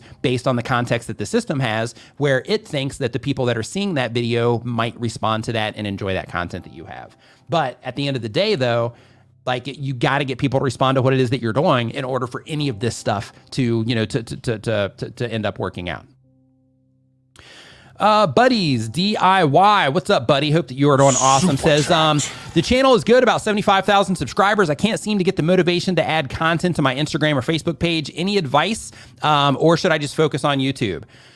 Tell you what, buddy, I'm right in your same boat, man. Like for me, I love YouTube. I love like watching other content creators and analyzing their videos. I love watching other content creators and just enjoying their videos. I love making videos. I love, just looking at random channels. Like I'll go through my comment sections and I'll just pop channels open, new channels, old channels, established channels, like, everything. And I'm just like looking at channels. I'm seeing how people have things set up and watching videos and looking in descriptions, seeing how their descriptions are structured, trying to figure out how they're leading people, from video to video and things like that. Like I'm just obsessed with it. I love it. But when it comes to Instagram, my entire Instagram account is there because I think that I should have an Instagram account and have stuff on it. That's why it's there. The thing that I care about is YouTube. My Twitter account, on the other hand, I enjoy Twitter. I love going to Twitter. I get a lot of information from Twitter. I have a lot of interactions with people on Twitter. I love it. And everybody here, by the way, should be following me on Twitter if you're not already. Let me put a little thing up here. But yeah, so if you are not already following me on Twitter, you definitely, should follow me on Twitter if you have a Twitter account. But basically, when it comes to YouTube, if you're already doing great on YouTube, there's nothing that says that you have to have all of these other social media accounts. But one thing that I would do is I would secure your name in these other places. So when you secure your name, then other people can't poach on the success that you're having, right? So getting the names there is one thing, but being active on those is a totally different thing. If you can work it into what it is that you're doing, or you have interest there, then go for it. But if you're like, I just don't get into Instagram, then you don't get into Instagram, and there's nothing wrong with that. You don't have to be on all those places. The only things that are advantageous to spreading out like that are, one, when you're on YouTube, if something goes bad, let's say that you end up in some type of weird copyright situation, like just happened to CoffeeZilla, then in a situation like that, you could essentially lose everything overnight. And then if you have, other social media platforms, then that gives you the opportunity to go and have those platforms as kind of a backup. And then you also have the side where brands and, any type of, sponsored content that you do and things like that, you have all of these other assets that you can also offer to sponsors. So they might reach out to you from Instagram and be like, hey, your Instagram account's great. We would love to work with you on something. You're like, oh, hey, did you see my YouTube channel with 75,000 subscribers on it? And then they'll be like, oh, wow, we didn't see that. Hey, let's work on that one too. Oh, and hey, you've got a TikTok following too. Hey, let's get something over there too. And then you're able to take that one deal and turn it into something to where you're able to broadcast their stuff through your entire social media, accounts, instead of it just being on YouTube by itself, right? So there's advantages to it, but when it comes down to the motivation and just not being interested in it, like, you could hire somebody to do it, right? If you're like, hey, let me just hire a social media company to, to post to my Instagram on a regular basis, some of the personalization will be gone. But like, if you don't get into it, you don't get into it. So, I'm of the belief of, I wake up and I go through my day and I try to do the things that I enjoy, and I try to maximize my pleasure throughout the day in terms of just like enjoying every moment that I possibly can. And if some of that time is taken up on Instagram because I don't want to be on Instagram, posting, pictures in there every day and having to think about it and stay on the schedule, if that's going to impede on the enjoyment that I'm having for the day, then I'll just skip Instagram. So Roberto says that he made $9,500 on an Instagram campaign with only 20,000 followers. It's nice. But yeah, here's the socials. So make sure that you're following me. That's my Instagram account. That's my Twitter account. And then the VIP, that's actually that's my email list there, where I occasionally send out like tips and, things like that as well. Okay, so let's see here. As we continue on down the road here, let's take this thing off the screen. And is that music still going? Yeah, it is. Okay. It's nice and soft, nice and chilling. I feel like I'm chilling right now. Okay. So let's see here. Let's get back to some questions. It says, I'm a gaming channel with 48 subscribers. I'm curious, what are the best ways to get higher impression rates? Content. Make good content, get people clicking on it. That's the best way to get more impression rates. So basically, you give context to YouTube in terms of optimizing your videos. So you want to make sure that whatever your game is about, that you have it clearly, this is what this particular video is about, so that YouTube systems can identify exactly what it is that you're offering, so that will help them show it to the right people, so that when the right people see it, let's say, for example, you're doing like GTA content or Fortnite content. In that case, then you want to make sure that you have that information as part of your metadata in your title and description. Of course, it's going to be in your content, but you want to also have that there. So at the time of publish, YouTube has context of what your video is about or who it might be for, so that they can start testing it to see who's actually going to respond to that content. And then from there, it's down to your ability to get people to click and enjoy that content. If you can continually keep people clicking and keep people enjoying your content, then the videos that you put out to where that does happen, you're going to continually keep getting impressions on those. If you put out content and people just don't click on it, like they just do not click, then those videos, they're not going to get any traction. If they do click and then they quickly leave, then they're not going to get any traction either. So because of that, you have to master the art/science of getting people to click on your content and enjoy it, at least to a competitive rate, right? At least to a point to where it's competitive, to where YouTube deems it as competitive. And you can identify that YouTube has deemed it as competitive because you'll start getting views on it. All right, let's see here. Question. I get comments that say, great video, but I always feel they could be better. How do you combat that feeling? Gnarlfield, we can all always be better, right? So I wouldn't combat the feeling. I would embrace that feeling. So, the comments, where people are like, hey, great video, like, everybody's going to get those, and that's awesome. And that's awesome feedback to get. But ultimately what you want to use is you want to use your audience retention reports to see exactly how the masses are responding to what it is that you're doing. Always take feedback, but you don't want to base anything like substantial on that feedback. You want to go into your data and start looking at your data to make those decisions on like, hey, do people really enjoy this video? If they really enjoy this video, then they're going to watch it for a considerable amount of time. That's what good content looks like. So because of that, when people say, hey, it's a great video, but you feel like it could be better, just embrace it and try to be better, right? Try to improve. Like, if we get things to a point and we're like, you know what? This is good enough. I'm not going to try to do any better than this. Then you stagnate, right? Then you stagnate, and that's just kind of what you do. And then you'll just kind of like lose interest, probably get bored. But if you're like, hey, this is something that I love doing, and you're constantly trying to like, hey, can I make this just a little bit better? Just a little bit better here. This next video that I'm putting out, maybe I'm not going to be able to apply much to that one because I've been busy. But the one after that, man, I'm gonna work on that one just a little bit more based on the things that I've learned from some of the other videos that I published and how people are responding to those. I'm gonna work on those a little bit more, and I'm gonna put in a little bit more effort on this next one and experiment and see if I can, make this one just a little bit better, get people watching for just a little bit longer, get them clicking just a little bit at a little bit of a higher rate, so that I can, just keep trying to improve with everything that I'm putting out. And if you keep doing that and you keep focusing on, hey, I'm making awesome content, but can I make it better? And you just keep going through that process, then you're going to just continually keep improving. But most importantly, that's going to help you evolve, because things are always changing. Your content will change and the way that you do things will change, but the platform will change, what people are interested in will change. So when you're constantly trying to improve, then what you're doing is you're constantly helping yourself evolve through those changes as they happen, because the improvements that you're going to be making are based on the data that you're collecting from your channel, which then helps send you in the right direction for how people are responding to your content now, instead of relying on, old ways of doing things. So always strive to be better. Don't shake the feeling. Just embrace it. Right? Embrace it. Don't think that you have to do everything in every single video, because you don't. But just be like, hey, you know what? I'm gonna see if I can make this one better. See if I can get people to respond to it better. For all you gamers here, you should be looking at YouTube like it's a game. Look at YouTube like it's a game and be like, hey, you know what? This is a game. I've got all this data here, just like I've got all my stats for my games. Like, I'm gonna look at YouTube like it's a game, and I'm gonna see if I can, get people watching longer, get them clicking more, get them to engage more through likes and comments and all of that stuff. Speaking of which, if you're enjoying the show, remember to give it a thumbs up and share it with a friend right now. All right. So let's see here. Jack of all trades says, I've been making money off YouTube for 4 months now, but I haven't seen a single check yet. What gives? So go into your AdSense. If you go to the AdSense community forums, if you're having an issue, if you go into the AdSense community forums, then you can make that post there and they'll be able to help you out. Miles Music Media, James M. Johnson says, thanks for everything. You, Roberto, Blake, and Brian G really know the business. Absolutely. We've been doing it for a while. That's why, we've been doing this for, I've been doing it since September of 2014. I know Roberto's been doing it for longer than I have. I know Brian and I started right around the same time, started being serious about it around the same time. So, we've just been doing it for a while. And we dig it. Like, this is what we do. This is what we do. So, I have the time every day to, dig in and, study stuff and all of that, around all of this. And, that's what helps me be, knowledgeable about it.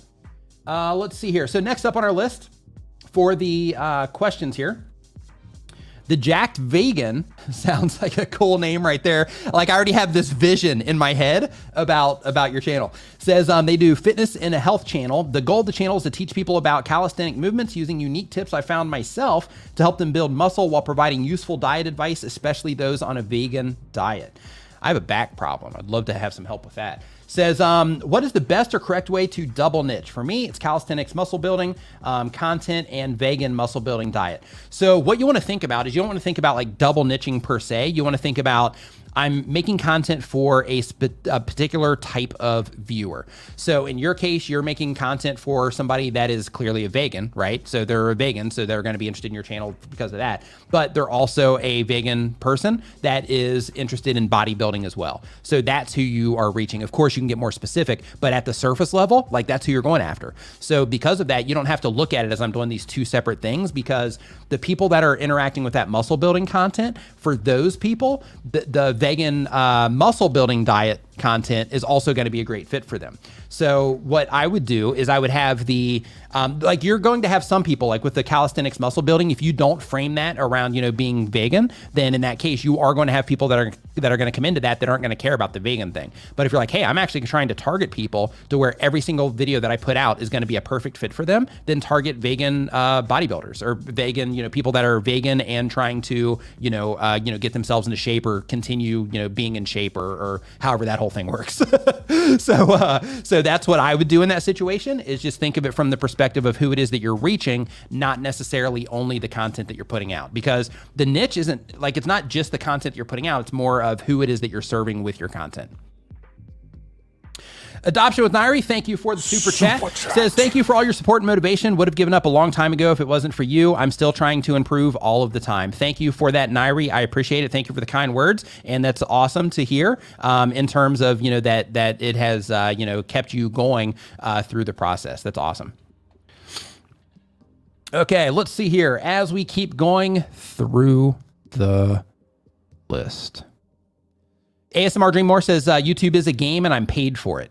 Nice. Let's see here. Yeah, so instead of putting money out in the game on all those little microtransactions, instead you're getting them back, right? Let's see here. Beats by You is the name of the channel here on this one, and they've been on YouTube for less than 1 year. And let's see here. They say that they provide free beats for beat makers to hopefully help them grow, and they provide weekly beats for people. The goal of the channel is to be a platform for people where they can find weekly beats, where they can also discover new beat makers or even collab, and also help beat makers grow. Help should be free. And the question, how can I rank my titles and description the best because I provide beats but also free promotion? Should I do 50-50 tags about those two topics in every video? So for instead of this is gold, Taiga type beat, free beat promotion and 50% tags in Taiga. Okay, here's the thing. It's not like your tags aren't going to be the thing that's going to make that matter. The thing that's going to make that matter is what it is that you're doing in your thumbnail and your title, right? And what it is that you're doing specifically. So if you're doing like a Taiga type beat, then in that case, like everything just needs to be around that. And then within that, you can let people know that you have promotion. So what I would do in your scenario, and I've actually considered starting a music channel showing people how to do that stuff, because I know how, like I'm pretty proficient in terms of like music theory. I'm not educated in that, with the exception of like watching YouTube videos. But when it comes to like making music, I do that too. Like this whole setup over here, I don't know if you can see it, but back in this area, like that, the only thing I do back there is music. So I've got another computer back there and keyboard and, mic and all of that good stuff, back there. So like, I feel you.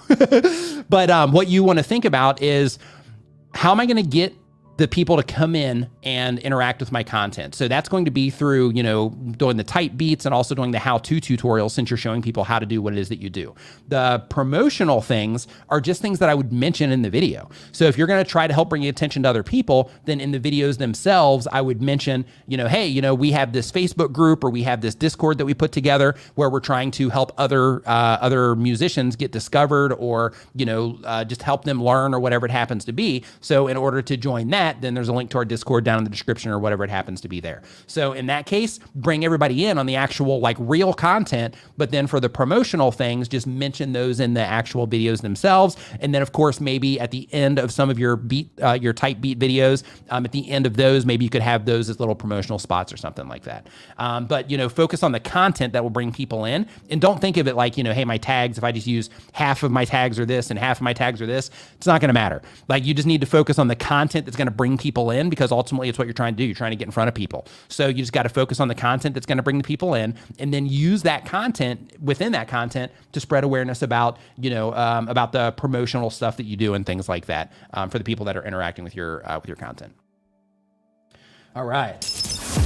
If you're enjoying the show, remember to give it a thumbs up and share it with a friend right now. All right, so Kenny the Cook and Traveler is new here. What is up, Kenny? Welcome to the live stream. I hope that you are doing fantastic. Let's see here. So I love the show. You have been very helpful in growing my channel. Love to learn from you. Still fine tuning. Thank you for the kind words, Van City Adventure.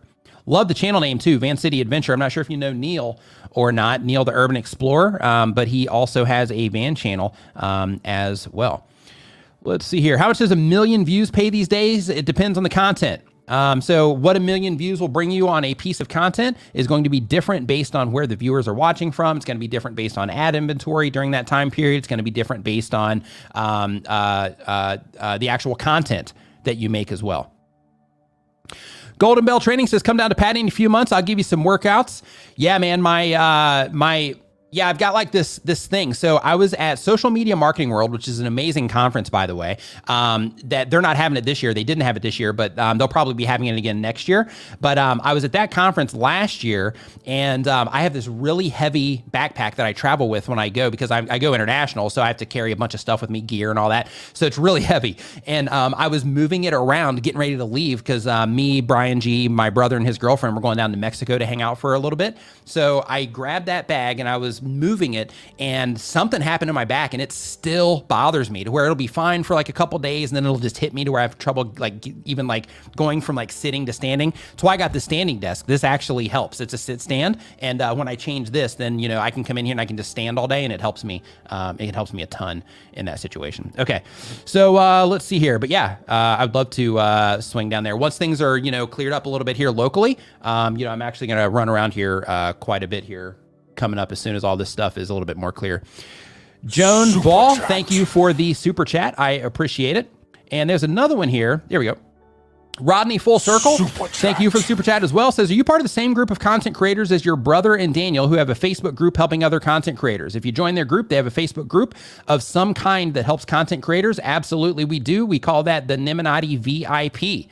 So first, I'm in my brother's group. I'm in Daniel's group as well. They're in my group. Brian G. Johnson is in our group. So we kind of do a lot of crossover there as well. But yeah, absolutely, I do. It's called Nimmin VIP.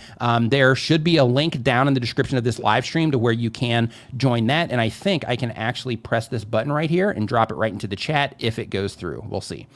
Let's see here. But yeah, would love to have you in there if you are a part of that. That's Frosty. That's what I'm talking about. Okay, so that's Frosty. Says, so I took your tips. My channel really took off, but my views, CTR, and subscribers dropped off the face of the earth last week. Adjustments. Okay, so when you are publishing content, hey, hold on, really quick. Travis, MVP in our world, is in the house. I just want to stop for a second. And let's give some applause here. Let me find it. I hope you can hear that. Nope. There we go. So Travis MCP crossed 100,000 subscribers on his YouTube channel this week. And I just wanted to give Travis, man, high five, fist bump to you, my man, for hitting that milestone. Awesome. Like, dude, so happy to see you cross that milestone and hit that. Awesome work, man. Nice work on that, dude. High five again, high five and fist bump, dude. Awesome to see you cross that milestone. So back to that's Frosty. Again, just a quick round of applause for that. He's been grinding it out, right? He's been doing the thing.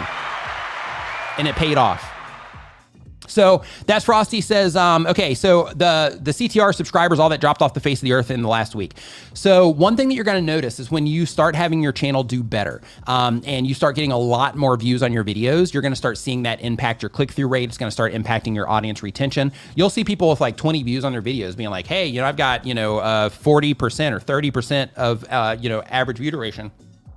And if you can't hold more than 30% on, 20 views, then you're not going to exist if you start getting, you just won't be able to get, thousands and thousands of views on your videos because you're not going to be able to maintain those numbers unless YouTube shifts the audience that it's for and those people start responding better. So because of that, when you publish content and you're not getting a lot of views, it's really easy to maintain high metrics, high click-through rate, high average view duration. But when you start getting more and more views on your content, then that suppresses everything in terms of the numbers that you see on your click-through rate and your average view duration, because like when they first start showing content, when you first publish a video, the first people to see it are the people that are most likely to enjoy that content. And then as time progresses, that time could happen over an hour, it could happen over a day or a week, depending on, the activity that you're getting. But as you publish that video, then the first people that see it are the people that are most likely to enjoy that content at that moment in time. And then of course, as it starts spreading out, then, it's going to more people that also enjoy it, but they might, the likelihood of them might be a little bit less and a little bit less and a little bit less. But as long as people keep responding, that circle keeps growing, so to speak, right? That audience that they're showing it to, that they're giving impressions to, it just keeps growing. And because of that, it pushes your numbers down in most cases because the people that are seeing it aren't as qualified to view it, but YouTube systems have identified that it's a good piece of content, so they're still trying to show it to people, right? So because of that, it can push the numbers down quite a bit. But when you notice that, hey, my subscribers and my views and everything just kind of went down in the toilet, what you want to do is you want to go into your YouTube analytics and you want to compare last week to the prior week where everything was going awesome. And how you do this is you go into your YouTube studio. I'm not sure if you're on a desktop or if you're doing everything on a phone, but you can do this on a phone as well, but you have to use desktop mode for it. But what you want to do is you want to go into your YouTube studio, into the back end, go into your analytics. Once you are in your analytics, and I'll actually open mine up here so I can kind of walk you along through this. But once you are in your analytics, then you can click into advanced mode up in the very top right-hand corner, or you can click on the see more under that first graph that you see that just gives you like a summary of what's going on. But when you click into that advanced mode, I wonder if you can see this a little bit here. Yeah, here we go. So then when you click on this advanced mode, then it's going to take you into something where you can see a lot more information, right? So we're looking right here right now. So what you want to do here is from there, if you tap into your channel name, you see how it just opened this box right here? When you tap into your channel name, you go over 2 tabs and you're going to see an option for groups.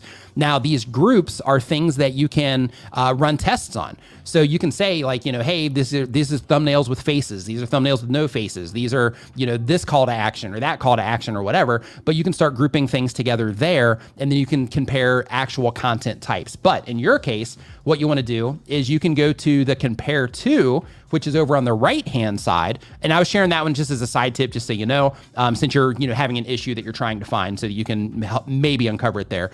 But over here on this side, you're going to see an option that says compare to. Now, if you click that, boom, then it's going to give you the option to compare period over period, year over year, first 24-hour video performance, that sort of thing. So in this case, let's say that we chose the period over period. So once it's here, then what you can do is you can actually go into the date ranges and you can customize them. So you can customize that date range on both of these to go down to like the week before or a couple weeks before and then last week. And then you can start seeing things like, hey, if I go into my traffic sources report, then I can see that, compared to before, here I was getting more, currently actually, let's see here, hold on, custom. Yeah, currently I'm getting more views coming in from search than I was last month. Currently I'm getting more views coming in from everywhere except external, which I was getting more views coming in from last month. So where this is helpful for you is this will help you identify where you lost the traffic, because you had traffic coming in and then it kind of bottomed out. So then you can notice, hey, all of a sudden my search traffic dried up. So you can say, okay, well, my search traffic dried up. Since my search traffic dried up, let me figure out which videos were getting that search traffic so that I can see exactly, the terms that they were going for. Maybe I need to make another video for that. Or since that video was getting lots of views, maybe I just kind of let it be and then it'll end up being back up there again, because that happens too. Like sometimes videos will fall out and then they'll come back up. But you can also research and you can be like, hey, did somebody bump me out of a good spot compared to what I was, before? Same exact thing goes with suggested traffic or recommendations. You can say, hey, I was getting tons of traffic from the homepage last week. Now I'm not. Or, hey, I was getting tons of suggested traffic from these particular channels. Now I'm not. So then you can start identifying exactly what caused that drop off and then start making a plan to figure out, if you should make more content that's similar or what you need to do.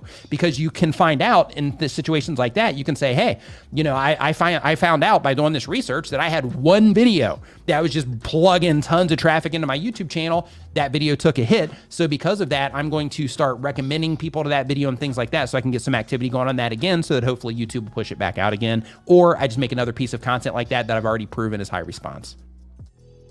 Hopefully that helps. Okay, let's see here. Next up on our list, we got Beats by You taken care of. So let me move that one out of the way. Let's see here. So this one's from Joshua Does YT Vids. Joshua says that they do mostly gaming content. The goal of the channel is to entertain all of my viewers and have fun entertaining them as well. The question, I noticed that my most popular video has less views than my amounts of subscribers. So what kind of advice can you give to me? So it's not necessarily advice that I'm going to give to you. It's more information that I'm going to give to you in terms of how YouTube works. So when you're first getting started, you can absolutely have more subscribers than you have views on your videos. Once you get established and you start, getting, a lot of subscribers coming on your channel, you can also have it the other way where you have a lot more subscribers than you have view counts. So what you need to do in that situation is you need to understand that just because you have subscribers on your channel, let's say you have 100 subscribers, just because you have 100 subscribers doesn't mean that those 100 subscribers are all going to respond to the content that you put out. So you might get 10% of you might get 10 of those people to respond. You might get 20 of those people to respond. You might get 1 to respond out of those, core people that have subscribed to your YouTube channel. And just because somebody subscribes doesn't mean necessarily that YouTube is even going to show them that next piece of content. Now, if they click on it, they watch it for a longer period of time, plus they subscribe, plus they interact, really good chance they'll see it. But then there's also the topic of that video. Let's say that you had a video about Fortnite, and then you have, and I'm just saying this because you do gaming content. Let's say you have a video about Fortnite, and then you put out a video, just to be extreme here, the next video that you put out is about your trip to the mall. Well, those 100 people, or we'll just say 50 or 40 of those people that might see that video, they don't care about your trip to the mall, but they do care about Fortnite content. So therefore, just the topic by itself caused those people not to click, right? So just because of that, I want you to know that inside of your YouTube analytics as well, which is something that we always reference here, inside of your YouTube analytics, you can also see the amount of people that are interacting with your channel that are subscribers and the people that are not subscribed to your channel. And that one will blow your mind in a lot of cases as well, because you'll be like, hey, I'm doing all this stuff for my subscriber base, but most of the people that are watching aren't even subscribed to my YouTube channel, right? You'll notice things like that and it'll blow your mind. And then in other cases, you'll be like, wow, the only people that are really watching my stuff are subscribers. I need to make some content that's going to get me out of this box so that I can actually grow the channel. Because, if only your subscribers are watching, you're not going to grow the channel. You'll get views from those people, but you're not going to grow the channel. In order to grow the channel effectively, you got to have new people watching your content all the time. And that's how things keep expanding over time, is you just keep being in front of new people all the time. And then things keep expanding from there. Let's see here. So Rodney Full Circle, did I do this one already? Oh yeah. Here we go. Says, Superchat. I'm blind. Oh, I am blind. What was the name of that link for the group of you, Roberto, Blake, and D? You said it, but I'm easily confused. Yeah, no problem at all, Rodney. So my group is called Nimminati VIP, but in order to get to it, if you go to nimminvip.com, that will redirect to that Facebook group, but you need to be a channel member here on YouTube to actually get into it. For my brothers, it's called mobile. There's people in here that are a member of my brother's as well. But same thing. If you join his channel, then he'll also let you know which ones or what that group is. Same exact thing with Daniel Batal and Roberto. He doesn't have a Facebook group that I'm aware of, but he does have the Awesome Creator Academy. You can find that at awesomecreatoracademy.com, and that is where he has his mentor group to where you can pay into that. And then he does like weekly calls. I believe. I don't want to say it's weekly calls if it's not, but to my understanding, I think it's like weekly calls. If he happens to be hanging out in here still, he can clarify. But I think he does like weekly calls in there and things like that as well in his Awesome Creator Academy. So there's a lot of options out there for you. Let's see here. Next up on the list, we got Jojo YT watching from the Philippines. Welcome from the Philippines. I love the Philippines. Been there a nice handful of times. It's a pretty cool place. Let's see here. Go for Growth Media. Thank you for the kind words. And did we answer the question up here? Let me look here really quickly. Yeah, I think I got that one. I'm just making sure I didn't overlook any of the ones that did come in. Shiatsu Shane. Super chat. Oops, wrong one. Welcome to the Nimminati. Make sure next time you're on Facebook, you look for Nimminati VIP or just go to nimminvip.com. That will redirect you through directly to the Facebook group. Fill out all the stuff on the way in because that's how I verify that you are a channel member, because a lot of people try to join, but they're not an actual member here. So because of that, make sure that you fill out all that stuff on the way in. Yeah, so Roberto says, just for clarification there, he says that it's weekly calls and a weekly training. Yeah, so that's at awesomecreatoracademy.com. Let's see here as we keep on rolling through. I just saw somebody saying something about last week and how it messed up their week. And right here, Jade.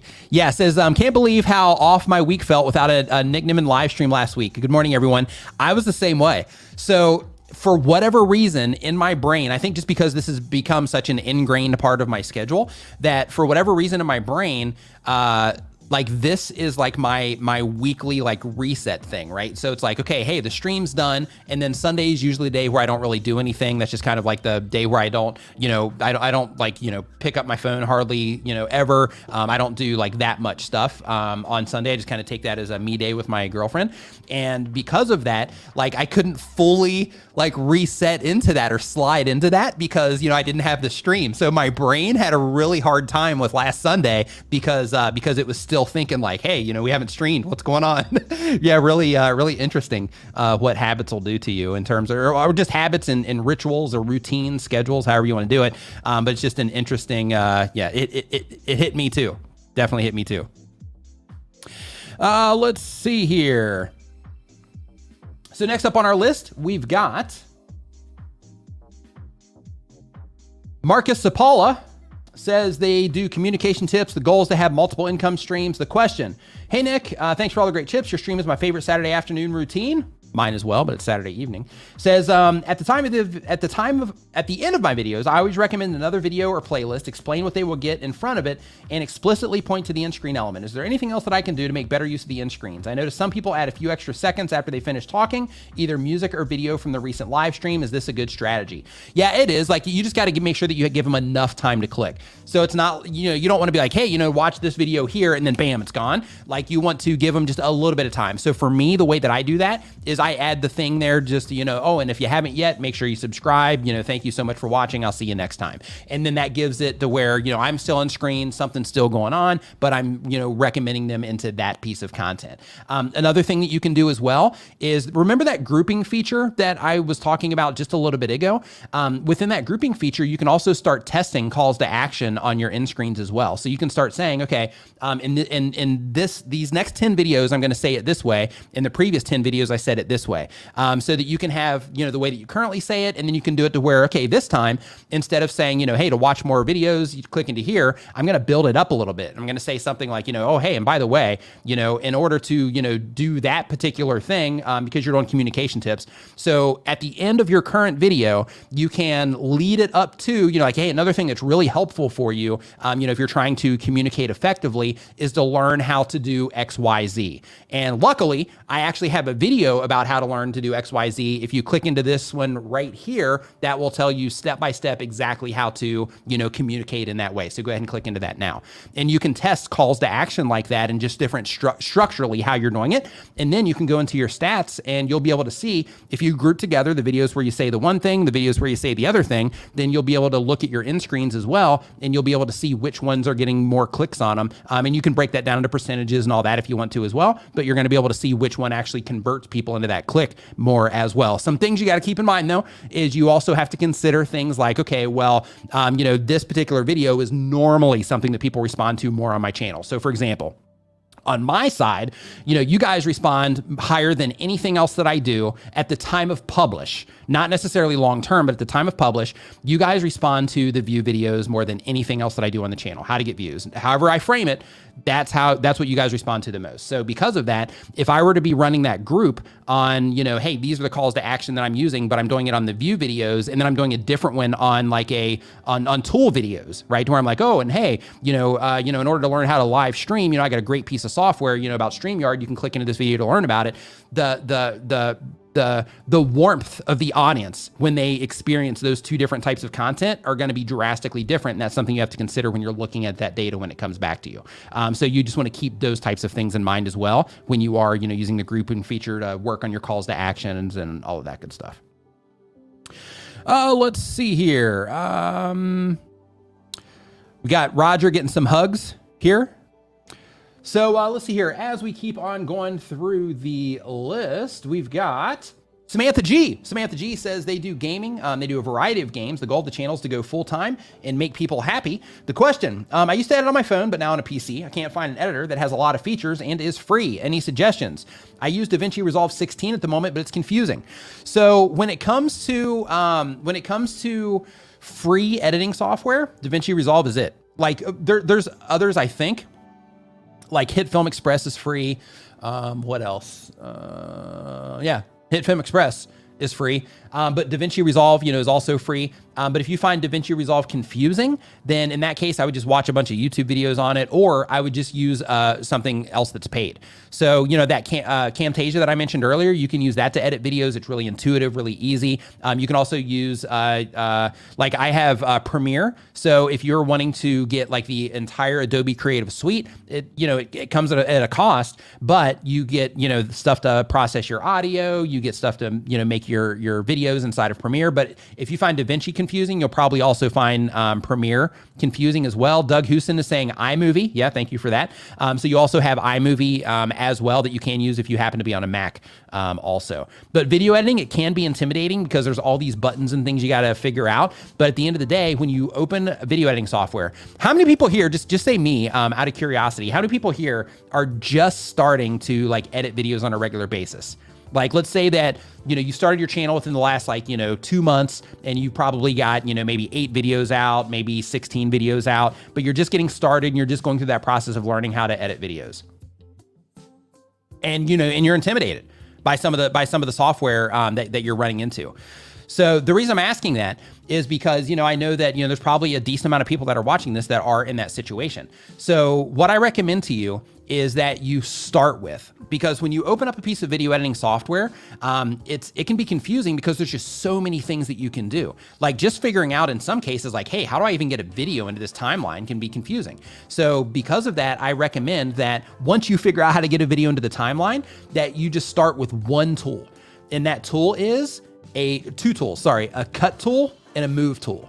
Start with those. because you're going to use those two tools more than anything else that you're going to use in that software. So if you use cut and move, then that, like that, you're halfway through right there. Just cut and move. Those two tools are going to take you through most of it. So if you just learn where those are and how to use them, those are going to be the things that you're going to use the most. From there, cropping will probably be a thing. And then eventually you'll probably get into like keyframing and color grading, or at least a little bit of color tweaking. But at the very least, you'll probably end up, cropping some stuff. For example, let's say that you had this shot and you're like, oh, there's a stormtrooper helmet over there. I didn't mean for that to be in there. Or the router's there and I didn't mean for that to be in there. So instead, I'm going to push in on this a little bit. I'm going to crop in so that I can have a little bit more of a flattering shot. Well, in that case, you got to learn how to use the crop tool to do it, right? So either the crop tool or the scale tool, whichever, but you got to learn how to do that kind of stuff. So when you go into the editing software, if you're going into new editing software, first, just learn how to cut, learn how to move, like the tracks around, because that's the thing that you'll be doing more than anything else that you do when it comes to editing videos. Turbo the Tech Nerd says trim and blade in Final Cut. Yeah. It's Me Face says, how do you get brands to sponsor you? So first, in order to have a brand sponsor you, you have to make content that is brand appropriate, right? So of course, depending on who it is that, might want to sponsor a channel, if you are, dropping, bad language and things like that all the time, some places are fine with that. But I am a big fan of making sure that your channel is family and brand friendly so that you're not limiting your potential reach. Now, there is power in being like, hey, I'm not trying to be family friendly. I don't care if families watch my content. I want, this specific type of person to watch my content. Like, there's value in that. But I'm just saying, from a brand perspective, if you're family friendly and you're brand friendly, they kind of go hand in hand, which can then open you up to more opportunities in the future from your YouTube channel. When it comes to working with, a bunch of different kind of brands, you're not really limited.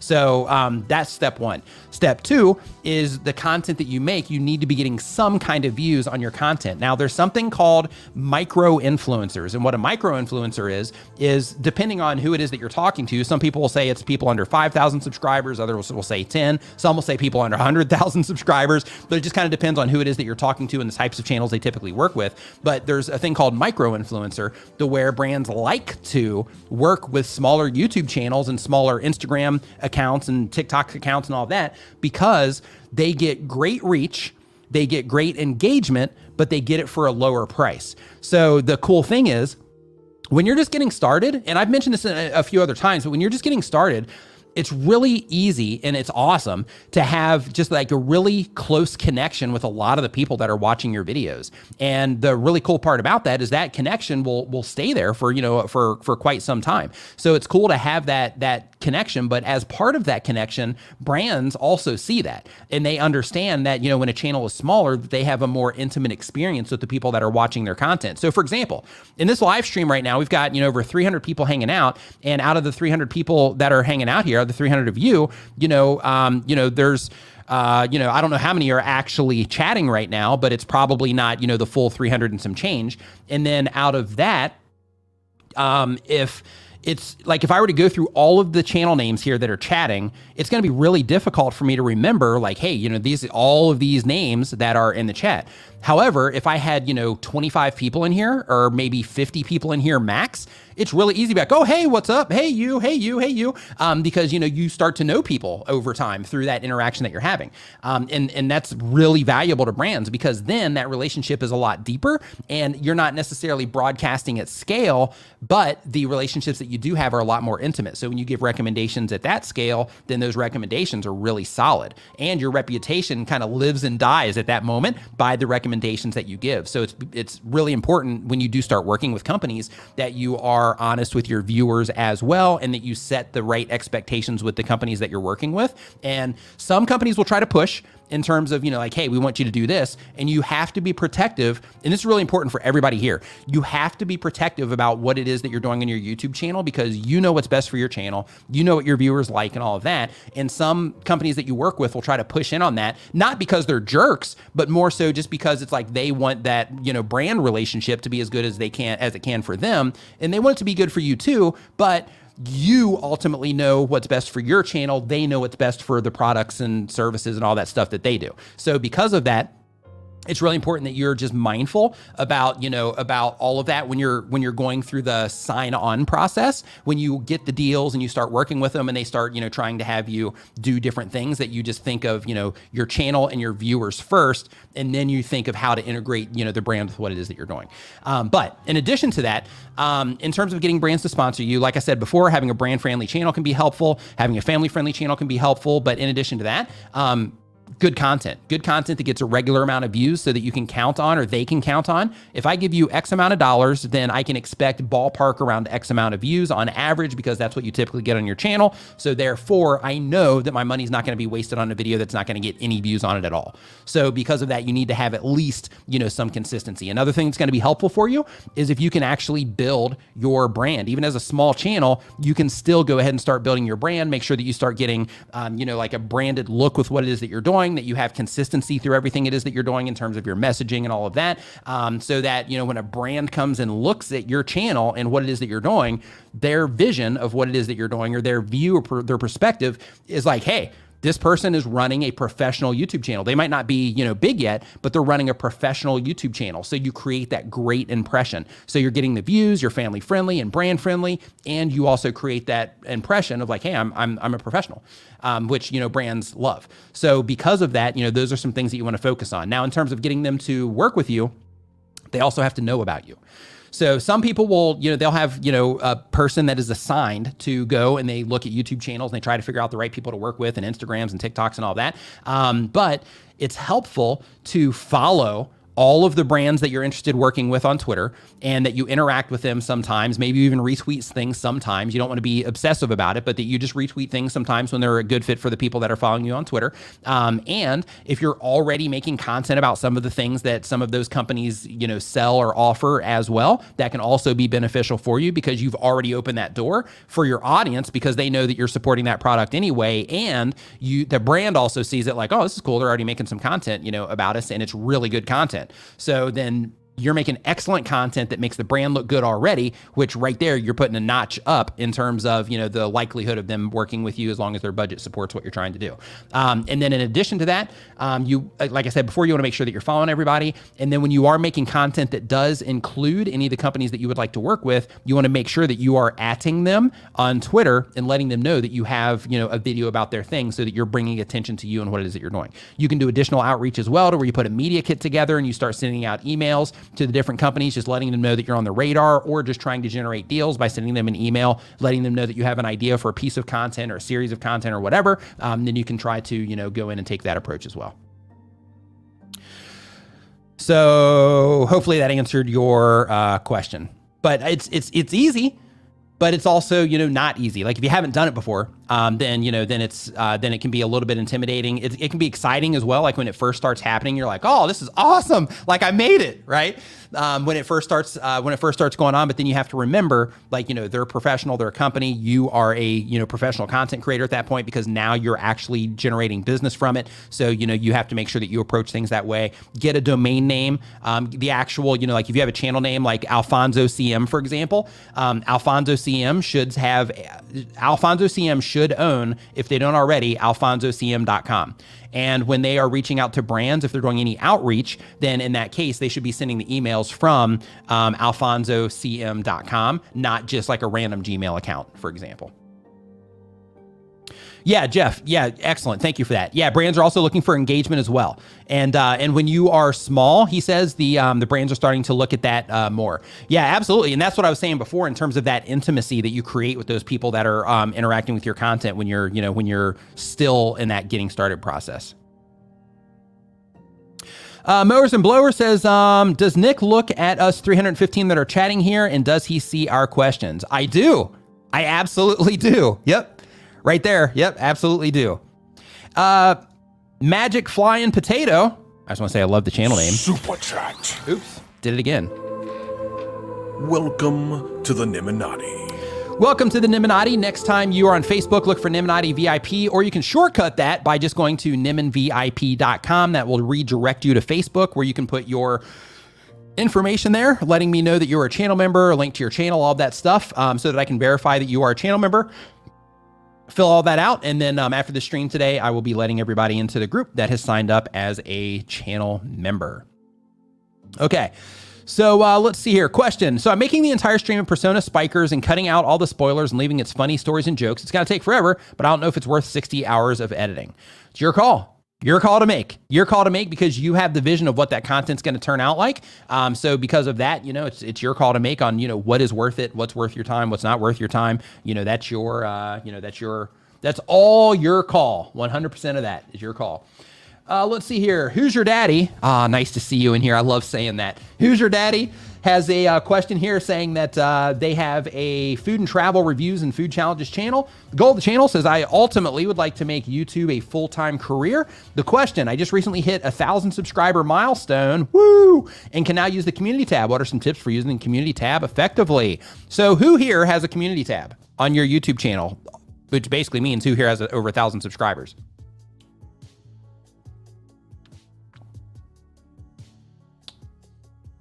Who here? So when it comes to your community feed, so you can use it, of course, to share behind the scenes photos and things like that to get your community excited about things that you might be working on, videos that you might be working on. Like the question before about, I've got this big project, is it worth it? Tease it a little bit, use your community tab to, drop some behind the scene footage or whatever, or images to where, you just kind of showcase some stuff that's coming so that people can get excited about it, depending on the type of content that you make. You can use it to create polls so that you can get direct feedback from the people that are interacting with your channel on the things that matter to them. So let's say that you're coming up with a video idea and you're like, hey, I want to know if the community this is something that they're even interested in. Hey, would you enjoy that I made a video on this topic or this topic next? And then you're going to get some information back from the people that interact with that post on which one they would like to see more. So you can use it for that. You can also use it for direct feedback as well in terms of, asking a question. Hey, I've got all these videos. I'm getting all these questions. Let me know what video you'd like me to watch next, or let me know if there's anything that you think I could do better in my videos, or let me know if there's anything that I can do to help you, or let me know did you find my last video funny? If so, what was it about that last video that you thought was funny? That kind of thing. You can also use it to generate more views on your YouTube channel. And the way that you do that is you share content that's already been proven to perform on your YouTube channel. So if you have content that people loved, and let's say that it's been, a month has went by, or 2 months have went by, or a few weeks have went by, and you've had a lot of new subscribers come into your YouTube channel, it's a great way to spread awareness about previous content that people love as well. And the really cool thing about that is if you do that on a regular basis, then you're able to generate a decent amount of extra views for your channel by simply going to a video, clicking share, and adding it to your community feed, building up a little story about it. Hey, people really enjoyed this video, blah, blah, blah. Check it out here. Bam. And then, you do that on a regular basis. Then you start having people, go in and go into those videos as well. Questions and images are the things that typically, questions, polls, and images get more on the community feed engagement than a video share does, but video shares actually drive views. So, those views can be monetized as well, so that you can also use that as a way to generate more ad revenue. Another thing that you can do there is you can drive people into playlists specifically. So once they click into it, then they can sit back and have a more of a laid back experience when they're interacting with your content. And they have more than just that one video to watch. Playlists are great for this. In addition to that, let's see here, what else? Oh, you can also do something that we call the Tab Collab. Brian G. Johnson actually came up with that name. And with the Tab Collab, that is where you have other people in your space and you collaborate through your community tab. And what that means is you don't have to be in their videos. They don't have to be in your videos. You just have to have similar audiences. And then you share the content of each other, or, a bunch of different people in your space. And then you also help spread awareness about your YouTube friends as well. And then they do the same back to you, so that you kind of have this little web of, people going, back and forth between all the different channels and all that good stuff with the crew that you have. So I do that with Brian. I do it with my brother. I do it with Roberto Blake. I do it with Daniel Batal. I do it with some of the companies too. Like I'll share StreamYard content in there from time to time because I stream on the StreamYard channel. If I'm streaming on the TubeBuddy channel, I'll put it over there. You can use it in a bunch of different ways. Rodney, full circle. Looks like you got it in there, man. Nice work. Welcome to the Nimminati officially. Welcome to the Nimminati. So if you go to nimminvip.com, it will redirect you to Facebook, fill out all the stuff on the way in so that I can verify you after the stream and get you in there. Renee Ritchie says you can add a video link to an animated GIF or poll post and pin the link as a comment as well. Gives you a boost without the suppression of a typical video share. Excellent tip right there as well. Let's see here. I do what I can here in Vegas, but I don't know how to upload. Yeah, so I used Vegas religiously for quite some time. Really, my entire time I've been on YouTube, with the exception of the last, I don't know, probably few months. So Vigard usually edits my videos, and that's given me a lot of time to just go in and like mess around, start learning stuff. And I've had to edit some of my videos recently, just because one, I'm experimenting with like the different angles and stuff that I'm doing here. So, and sound also. So because of that, I'm putting some of my videos together recently, just so that I can, get all that stuff, kind of fine tuned and make sure that I'm doing everything, the way that I want it in that regard. So since he uses Premiere, I'm like, hey, let me just go ahead and use Premiere so that I can sync up with him on on that as well, and I'm loving Premiere in comparison to Vegas. Vegas is easier for me. Vegas is easier. I'm way faster, but I'm really enjoying Premiere as well. Let's see here. Oh, hey. So does anybody here have a loop deck by any chance? I just found out. I didn't know this until I literally just touched it just now. But Loop Deck, this thing is also cool. And I bought this, by the way. It wasn't sponsored or given to me. This thing's really cool for actually scrolling through the chat also. Nice. It just has this like dial on it that lets me scroll through the chat. That's pretty cool. Okay, so let me keep on going here. Jeff has a Loop Deck. Nice, nice. Yeah, I'm really digging this thing so far. So the like on the editing side, I'm digging that. I'm digging that as well. Just being able to hit the short keys there, the shortcuts without doing it on the keyboard itself, just having like a visual display, because I'm a visual person. So having that visual display like really helps me a ton when it comes to editing and like Photoshop and everything. It's great. Can I do all niche on my channel? Technically, yes. Any content creator can upload whatever it is that they want, as long as it's within the community guidelines and as long as it's ad friendly. They can upload anything they want to their YouTube channels. The only thing is that when you are uploading everything, you are putting yourself in a limited position, because what you're doing at that point in time is you're not making your channel a resource for any type of content. You're just throwing up like random content about just random things, and therefore your channel isn't a resource for anything. So a great way to build a nice, strong core audience is to make content consistently about something that a certain group of people really enjoys that you also enjoy. And then that helps build that core up. And then from there, if you want to start, branching out and just trying to experiment with different types of content, you already have a core audience that might enjoy some of that content. So you can absolutely do that. But if you want to accelerate things, I recommend that you pick an audience first and say, hey, this is the people that I'm trying to reach based on the type of things that I love to do. So I'm going to make this type of content for that type of people for now. And then down the road, I'll start experimenting with different types of content so I can pull people more into my personality as the channel grows. Let's see here.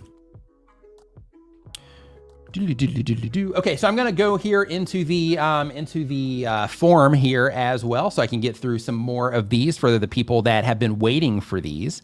Let's see here. So really quick, Let's Get Clacking says, how do you get your live videos to show on your video list ahead of when you go live? So on your actual video list on your uploads, if you add it to a playlist, you can get it there. In terms of it just showing up randomly, you can set up your channel page to where it will show your upcoming live streams as well. You do that by adding sections to your channel page, and you can do that under the customization section inside of your YT Studio. As a tip, live streams can also show up in search before you are even live as well, which is pretty cool. Let's see here. So next up, we've got Kitchen Draft. Easy name, I love it. It's a cooking channel, I assumed. That's pretty cool. Says the goal of the channel is to share simple video recipes and help people in their cooking journey. Long term, make money if possible, a full-time job. Question, hey Nick, what's up? Kitchen Draft says, is it a good idea of streaming on multiple platforms at the same time? Just wondering, since you only stream on YouTube, is there a reason? Should I keep Facebook and YouTube separately? Keep killing it. Love your channel.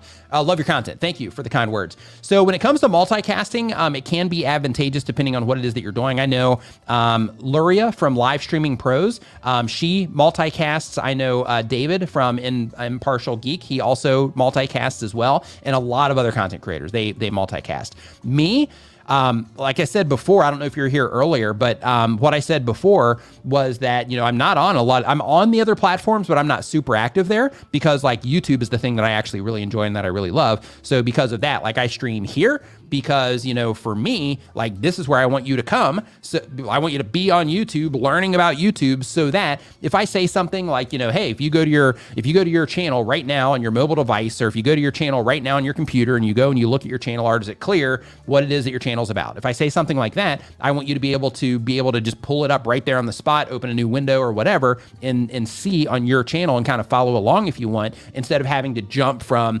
Instagram Live or LinkedIn or Facebook or whatever to come over and check out your YouTube channel and do it that way. Plus, I like the watch time here as well. Just getting all of that stuff, all the activity happening on the YouTube channel is a positive here. So when I multicast, I dilute that. Now, keep in mind, I would reach people there that wouldn't come here, that don't come here, which would be advantageous, but I'm a YouTube dude. I love YouTube, and I'm just going to continue to stream here. And if I stream to Facebook, it will be only to Facebook. If I stream to Twitch, it'll be only to Twitch. If I stream to LinkedIn, it'll be only to LinkedIn. That's just my personal preference. It also helps me keep the language together, and all of that as well. Luckily, with StreamYard, it captures the chat from, all the different places and all that. So, it makes it really easy to manage if you do want to do that. It's just my personal preference, though. If I'm streaming on YouTube, I just want to be on YouTube, so I can put all my focus here.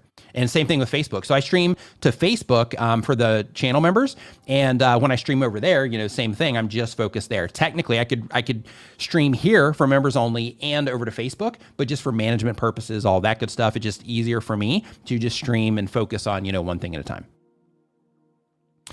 Let's see here. Yeah, I haven't used it, Jeff, for a podcast yet. He said it's great for podcast editing as well. Yeah, I haven't used it for that yet. That will be coming up actually this week. I have to do I haven't uploaded a podcast in like a couple of weeks now. So I need to batch some this coming week. So I'll be cranking a handful of those out this coming week. Let's see here. So the monitor that I'm using, this is a Samsung Odyssey G9, I think is the name of this. It's cool. I love it. From a productivity standpoint, it's fantastic because as you can see from this shot, I can break down all these different windows and stuff. I do this when I'm streaming, but I can also use this. Like, let's say that I'm doing like a live stream where I'm actually doing training somewhere, like on the StreamYard channel or in the Facebook group or something. Then in that case, what I can do here is I can have like the actual stream happening here, and then I can have notes and all that stuff going on over here. Or if I'm like doing something like, let's say I'm recording a screen recording, then in that case, I've got Camtasia open and I've got that there. And that usually takes up like this section right here. And then I'll have notes over here, like, hey, make sure to show this, show this, show this, show this, so that as I'm going through everything, I can make sure that, everything that I need is, taken care of without having to use additional things on the desk and all of that. Super awesome for productivity. Let's see here. So I just saw a great question come in. Says, let's see here. So Jed's Talk says, do you agree that subscribers don't matter now? I don't. And the reason that I don't agree is because YouTube still looks at the subscriber count, or not the subscriber count, but they still look at it as a subscribe as a quality indicator. Because if you subscribe to a channel, then that's one more point in terms of, people care enough about that channel, they're interested enough in the channel from watching a particular video to want to subscribe to the channel. In addition to that, if you take a channel that has, let's say, 100,000 subscribers on it, and they publish a video today, and let's say they've been consistent, they've been consistently publishing videos on their channel, and they publish a video today, and let's say you started a channel and you don't have any subscribers on it, and you published a video today, if it's the same exact video, the channel with 100,000 subscribers on it, just by default of having some of the people in their audience come in and start interacting with that piece of content, right out of the gate, that channel is going to be able to collect more data on that video, which then in turn is going to cause that particular video to just start getting more activity right out of the gate compared to the channel that just started. Now, long term, that might shift. Long term, this channel on the video, on the same video on 100,000 subscriber channel might end up, just kind of stagnating because, people stop responding to it. Whereas with this one, the audience for it here might be a better fit in terms of YouTube deciding who it's for. And then that one ends up, surpassing it long term or outranking it in search or whatever. So absolutely, they still matter in terms of a quality indicator and just getting YouTube data faster when you first publish a video.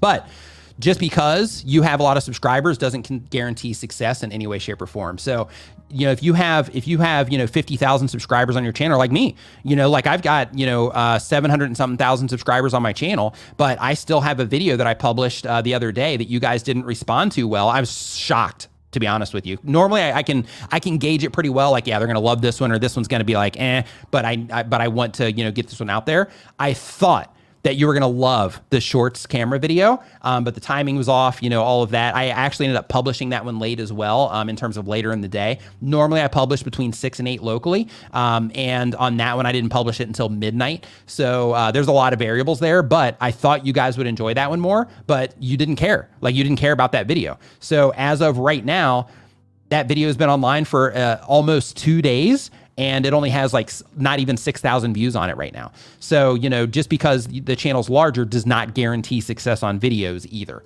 So, just keep that in mind.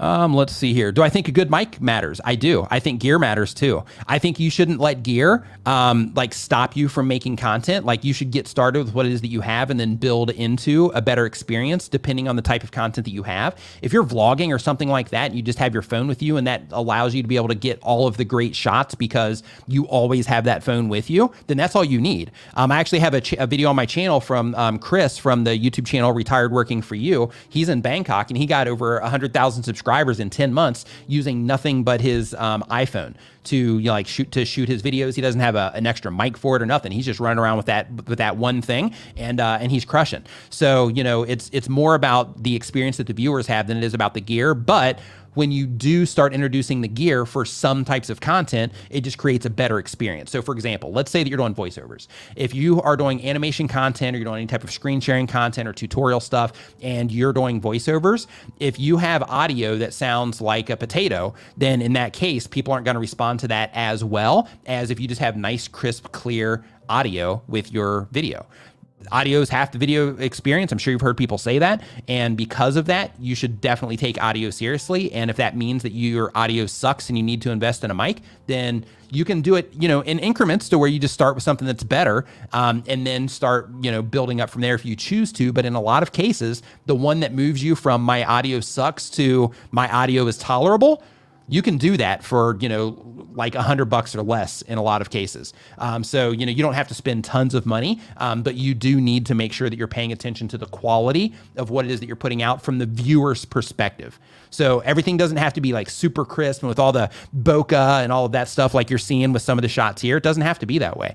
But when you do just keep the viewer experience in mind, and you're like, hey, I'm going to put this together and I'm going to try to make it as good as I can for the people that are interacting with it, then, if you just keep that in mind and you are mindful, because there's a lot of people, I look at a lot of channels where people are like, hey, I make great content, and you look at their channel and like the content is not good and it doesn't look good. It doesn't sound good. Like, there's not really anything good about it, but they think that they make good content. So you have to be really objective about what it is that you're doing, remove yourself from it, and try to look at what it is that you're doing from a viewer's perspective. The Fix-It Shed. Welcome to the Nimminati. Go to, and Preetam Day. Welcome to the Nimminati. Go to nimminvip.com. That will redirect you over to the Facebook group. Make sure you fill out everything on the way in, because that's how I verify that you are a channel member. I'll be live there this Wednesday, as I am on most Wednesdays. So there's a post right inside of that group where it's like a feedback post. So if there's something that you want feedback on, drop your channel there. Please do me a favor, because of the amount of time that I spend in there, because here I'll spend like 3 hours on the streams here, but for those I'm in there for an hour, and I try to be strict. Sometimes I'll go for 2 hours, but I try to be strict and do right around an hour. So because of that, if you do drop your channel in that thing, don't just say like, hey, look at my channel and give me some tips. Just be specific, like, hey, could you check out my hook, or could you check out my thumbnails, or could you check out my channel art or the structure of my channel, or could you watch one of my videos and just give me your thoughts, or like that kind of thing. Just give me like whatever your pain point is, or the thing that you're trying to overcome or understand or just get better at, whatever that thing is, like that's the thing that you want to post in there. Let's see here. Let's Get Clacking says that's why being in the Nimminati has been crucial for me. To have you all helping me with impartial third eyes has been amazing so far. Yeah, and that's a cool thing about the group too. Any YouTube group where you can like trust the people in there, like the cool thing about it is that, you know, you do get that, you know, that feedback on things. So where, you know, like we all think our stuff is we all think of our stuff as a certain way because we put it together, but having, you know, other people that aren't emotionally connected to our content, you know, just giving us feedback is fantastic. What's up, Stranger Times? All right. So let's see here. Next up on our list, actually really quick here. Boom. Okay. So next up on our list here, we did Kitchen Draft already. Let me move Kitchen Draft over. And then we have, we'll get Mike Phillips here really quick. Mike Phillips, what's up, my man? Says, Nick, you are hands down one of the best teachers in the world. Thank you. Where are those M&Ms and your brother at? I miss them both. Not sponsored, Nimminati.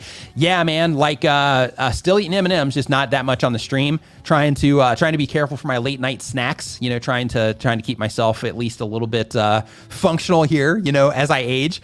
So that's what's up with the M&Ms. And for my brother, yeah, man. I hope he comes back soon. I really miss streaming with D, but you know, mostly just like hanging out with D and meeting him for coffee and you know all of that good stuff. Really miss hanging out with him. Let's see here. So I'm gonna drop this in here just in case anybody wants to come in. Okay, so next up on our list, we have Cooper Music Page. Says that guitar lessons and gear reviews is what they do. The goal of the channel is to break down guitar theory and concepts in easy to digest, fun segments. The question: I do a weekly music live stream and get views, but I have a problem getting audience engagement in the comments. I ask for song requests and encourage engagement, but still only the same few comments. Any suggestions? Thanks in advance. So asking people for suggestions is one thing, but leading them into something is a different thing. So with anything that you do online or really in life, when you make it easy for people, then the results that you get are typically better. So in the case where you are asking people for song requests, the energy that they have to take out, they might just be like, hey, you know, you should do this song next. Some people will do that. That's awesome. But if you can lead it into like, you know, what's your favorite song?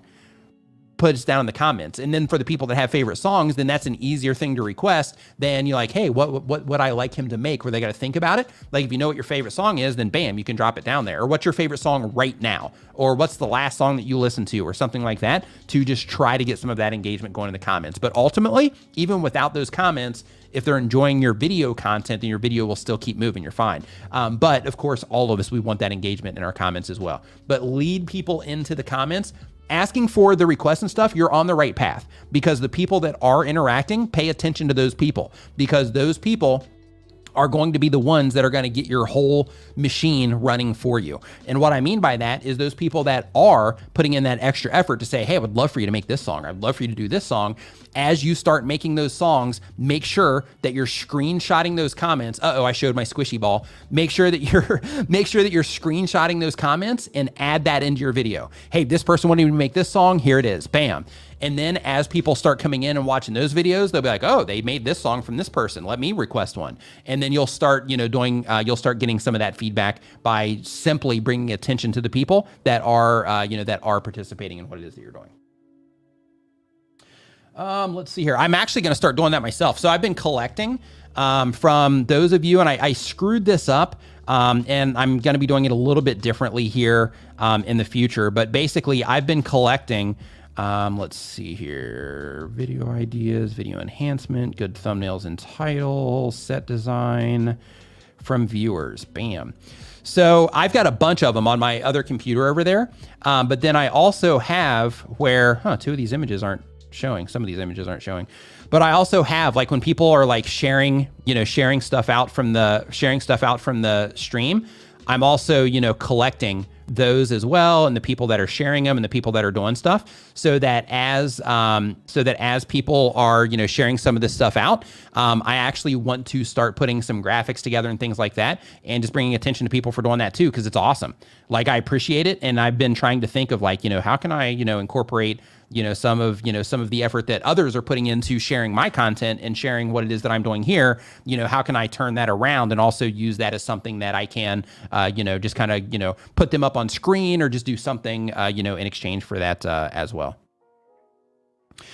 Let's see here. Graffiti Block says, Nick, you're doing live streams on a regular basis. Would you suggest creators do live streams as well, or are they a great way to get more views and subs? Also, does it affect watch time? So first, yes, you can collect tons of watch time in a live stream as long as you have people participating. So for example, I won't see it here yet, but yeah, you can collect tons of watch time from live streams if you have people participating. In terms of getting views and subscribers, it depends on the streams. I typically lose subscribers when I do my live streams compared to actually gaining subscribers. And I think some of that is just people might feel excluded because, the chat's going and there's a lot of people in the chat and people are asking questions and I just can't, I just physically just can't get to all the questions. So, some people might be like, hey, he doesn't care, whatever, and then they'll unsubscribe. Some people just don't like live streams, so they might unsubscribe for that. Or maybe it just gets, a part of my personality comes out in the live stream that isn't normally there in the videos and they don't like it. I don't know. But I typically actually lose subscribers. But yeah, view counts, all that stuff, can help because it is a piece of content.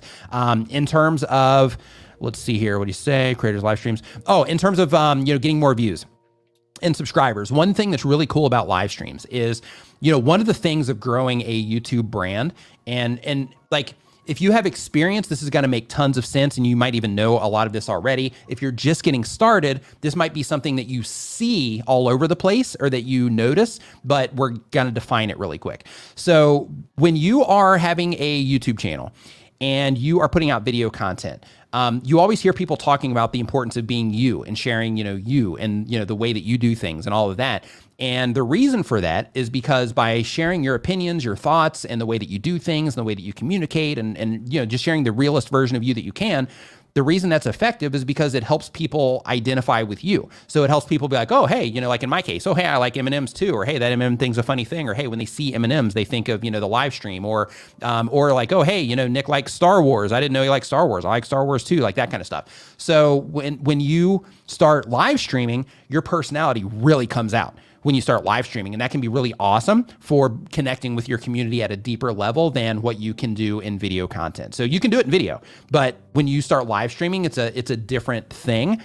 So you can really start, connecting with people in different ways through your live streams compared to your video content. Because in video content, like you can put a video content together and based on your edits and things like that, you can actually frame a video to kind of paint you in a certain kind of light. But when you're live streaming, you can't do that, because when you're live streaming, you mess up, you'll forget what you're saying, computer problems will happen or like whatever. And you have all of these things that can go wrong. And, because of that, you're just kind of like flying by the seat of your pants, so to speak, when you're live streaming. And, that part of that is, people get to see, how you, navigate through everything it is that you're doing. And it helps people, on the personality side of what it is that you're doing. Let's see here. So Tom Nash says live streams can be a double-edged sword. They lower CTR on the replay, but I love doing it. Yeah, on the replays, definitely, depending on the live streams. So some live streams actually crush it on the replay. Other live streams don't. It just depends. Also, other things that can hurt live streams is if you go off brand. So like, for example, like in Tom's case, if Tom all of a sudden started doing live streams, like out in his driveway, and the entire live stream was just talking about like his cars and the things that he loves about his cars, that's not necessarily what his viewers come to him for. So therefore they might be a distraction from, or not a distraction, but they might not respond well to his streams. So then therefore his streams could have a negative impact. Whereas if he goes live, which he does now, and he starts talking about the things that he normally talks about, which is, like crypto and like that kind of stuff. And then sometimes, going after people, then in that case, when people are interacting with, those streams, then, they're still getting what they come to Tom for in the first place, which then keeps everything in alignment with, the overall goal and brand of the channel. Let's see here. So, Sadix Glens Superchat says, is it a fact that you cannot grow on YouTube without TubeBuddy and vidIQ kind of stuff? Why have they suddenly become so important? No, you can grow without any of the tools. You do not need any of the tools in order to grow your YouTube channel. The reason that they've become important is because people have over time realized how helpful they can be.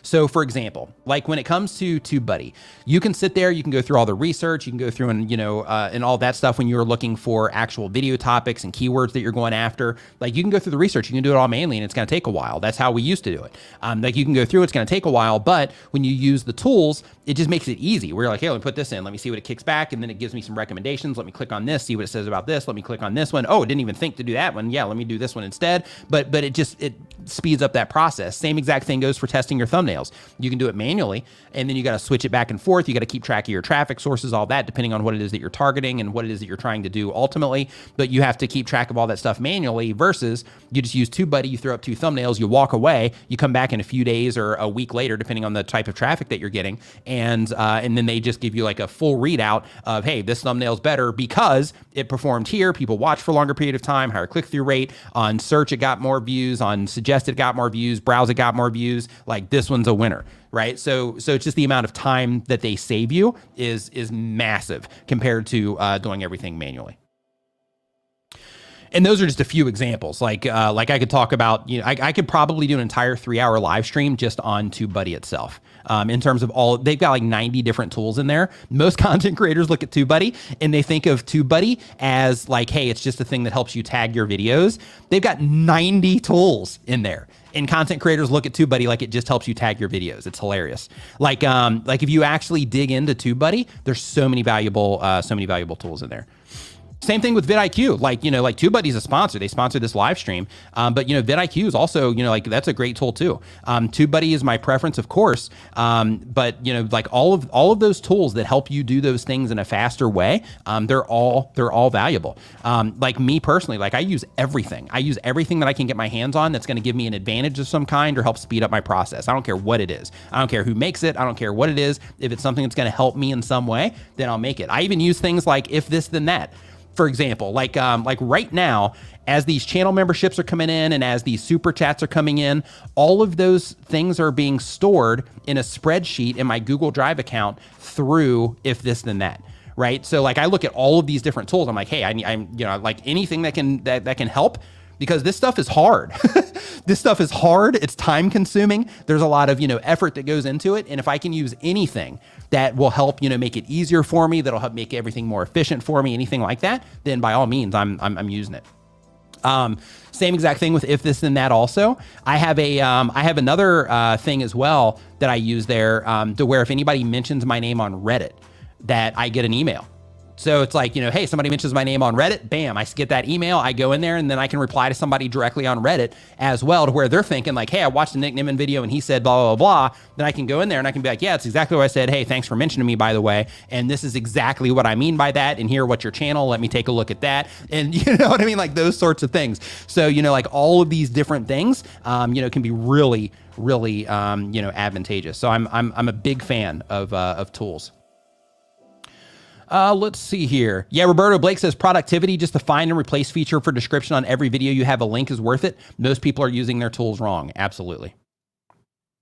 Let's see here. Lowcraft Nooks, you probably get used to it from doing it so much. Let's see here. Does that pay Nick for this? Oh, Angela Create says, does this and that pay Nick for this? So does if this, then that. So it's ifttt.com is the place. And no, they don't pay. Like they're not a sponsor or anything like that. So I have sponsor stuff. So let's be clear here. So I have sponsors for the channel, right? So I've got, a handful of those, but then I also recommend, stuff that's just helpful anyway. So, for example, like the if this and that, there's all kinds of really cool stuff in there that's helpful. Keywords Everywhere, not a sponsor, but it's an awesome tool. Answer the Public, not a sponsor, awesome tool. I could keep going, but the idea is that there's tons of tools. I got videos on tools, so go watch those. If you just do Nick Nimmin tools in YouTube search, you're going to get a big list of videos. And those videos, if you do tools and apps, then you're going to get even more, all kinds of useful things that you can use for your YouTube channel. And I even created a website called bestcreatortools.com. You can also find a bunch of tools and useful resources over there as well. Let's see here. It says, is CTR of 6.8 to 8% on a video good? So YouTube across the entire platform says between 2 and 10% is the average. They don't tell us the impressions on that. For some channels, 6 to 8 percent is fantastic. Other channels, that's not that great at all. So it all depends on what's going on in your channel, how many impressions that you're getting, the niche standard with the type of content that you're putting out. All of those things matter on if it's good or not. How you're going to notice is when you publish a video and you have a higher click-through rate and that particular video is getting a lot more views, and let's say your audience retention is great, YouTube is going to start telling you things inside of your admin. Let me see if I can find one really quick on my phone because I screenshot all this stuff all the time. But they're going to start showing you things in your admin like, let's see here. Okay, right here. So regular viewers are choosing to watch this video less often than usual, contributing to 26% fewer views, right? So when they give you information like that, if people are choosing to watch it less, that means they're showing it to people, but people just aren't clicking on it, right? So they're telling me right here that the problem with this video is that people are choosing to watch it less, right?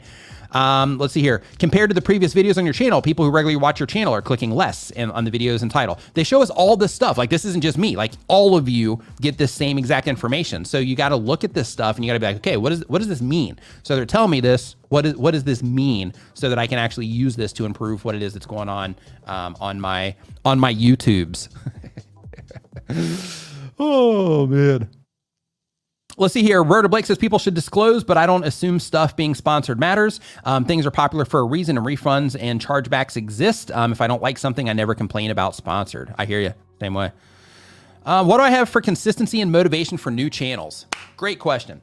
So when it comes to consistency and motivation for any channel, new or established, working it into your lifestyle and just building creation into a habit is the best thing that you can do.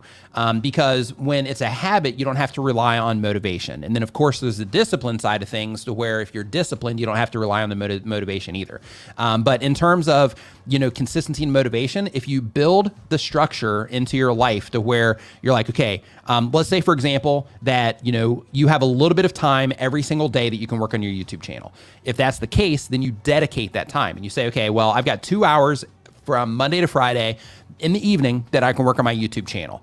During those 2 hours, don't do anything else except work on the video content that you're putting out, and just keep that as part of the process that you do until it becomes an ingrained habit, an ingrained part of your routine. And if you do that, you're just going to do it. You're just going to show up every night at that particular time, and then you're going to start working on your content, and just going to be part of the life that you live instead of it being something that you're going to have to motivate yourself to do. Satis Glenn says, mine is photography tutorial channel. I teach on mobile photography. Nice. Photography editing, all in 4K. How often do I upload? Now I upload twice a week. Nice. Yeah. So with that, here's what you want to do is on your YouTube channel is you want to go into your channel and you want to look at the videos that have done well on your channel and the videos that have not done well on your channel. The ones that have done well are going to leave you a ton of clues as to why. The ones that have not done well are also going to leave you a lot of clues as to why. So at the beginning of this live stream, I talked about the grouping feature inside of YouTube. If you're not familiar with that, just Google around for it. But basically inside of your YouTube analytics, you can group content together. So you can say, these are my high performers. These are the ones that are not. And then you can start comparing those against each other as groups. So you can say oh, no wonder these performed better. My click-through rate was higher based on the amount of impressions that I got. My average watch time was higher. My engagement was higher. All that stuff is better on these videos compared to the ones that didn't do so well. And it becomes crystal clear. Sometimes it's a little bit of gray, but it becomes crystal clear when you really start comparing content against each other. If you go in and you just compare one of your high-performing videos against one of your low-performing videos, and you have to keep the context of how many impressions that you've got for each one in mind when you're looking at this. But when you go and you compare just, hey, here's a high performer and here's a low performer, right out of the gate, if you just compare those two to one high performing video, one low performing video, you're going to see exactly the difference between those two pieces of content on your channel. Keep in mind, sometimes the topic itself will cause a video not to perform well. But overall, if you do that between a few videos, it's just going to become crystal clear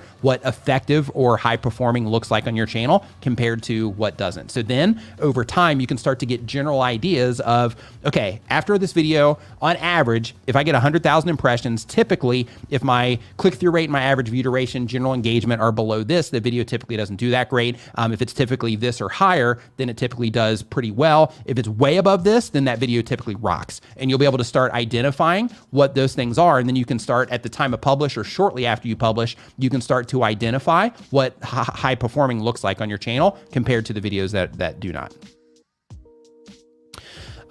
Born 100 years too late says, what would cause YouTube to reduce impressions even though the watch time and CTR remains the same?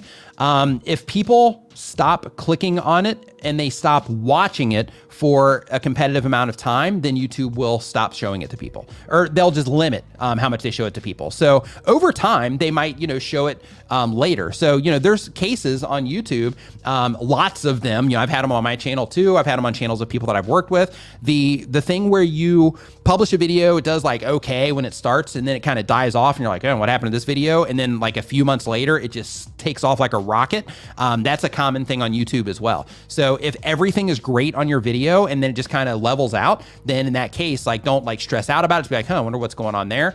Just pay attention to it, because there's a chance that it might actually come to life, a little bit later. But what you want to do is when you see that, like your click-through rate is staying the same, and you say that your watch time is staying the same, then the topic itself, like, it can't.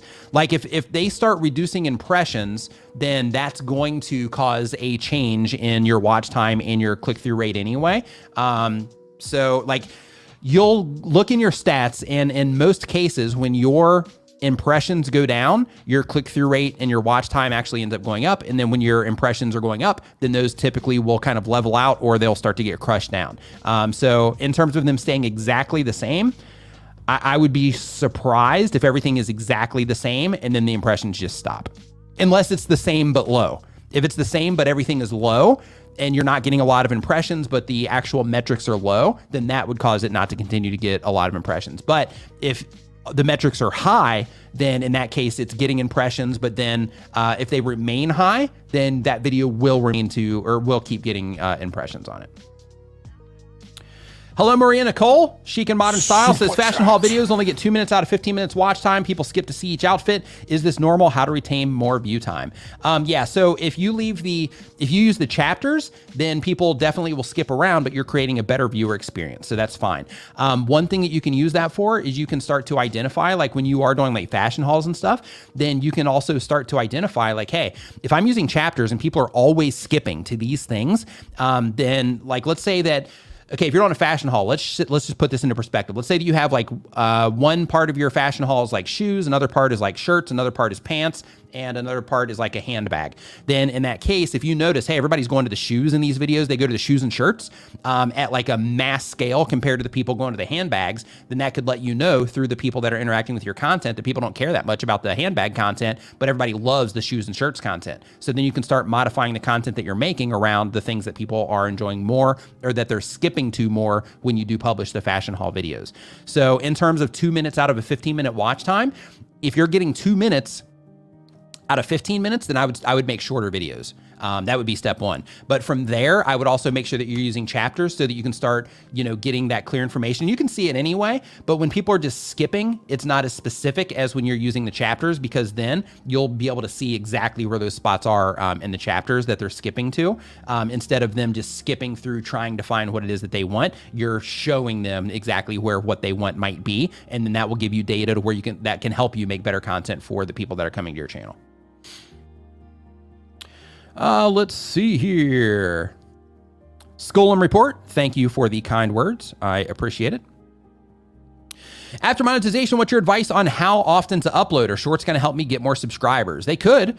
If you have a short that gets views on it, then some of those views can convert into subscribers because it does have that button on there. But you have to think long-term on your channel. What's your strategy in terms of, what is it you're trying to do on your channel? Does shorts fit into what it is that you're trying to do with your channel? If yes, then then having them as part of what you're doing makes tons of sense. But if you're like, no, not really, because I'm showing people how to do this, or, I'm trying to do this, then in that case, shorts might not be a great fit for what it is that you're doing.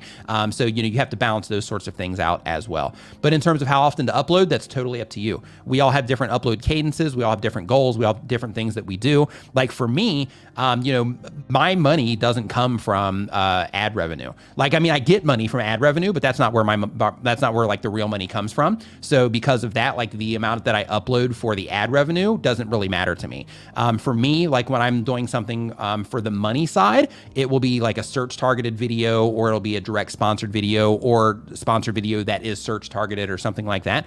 Instead of it just being like, hey, I need to upload more so I can get more ad revenue. My thing is just like, I'm just a little bit more strategic about, the approach that I take. And I recommend that everybody is the same exact way, or that everybody does the same thing in terms of just being strategic about it and very intentional about your upload schedule, the specific content choices that you make and all of that. It makes everything so much easier.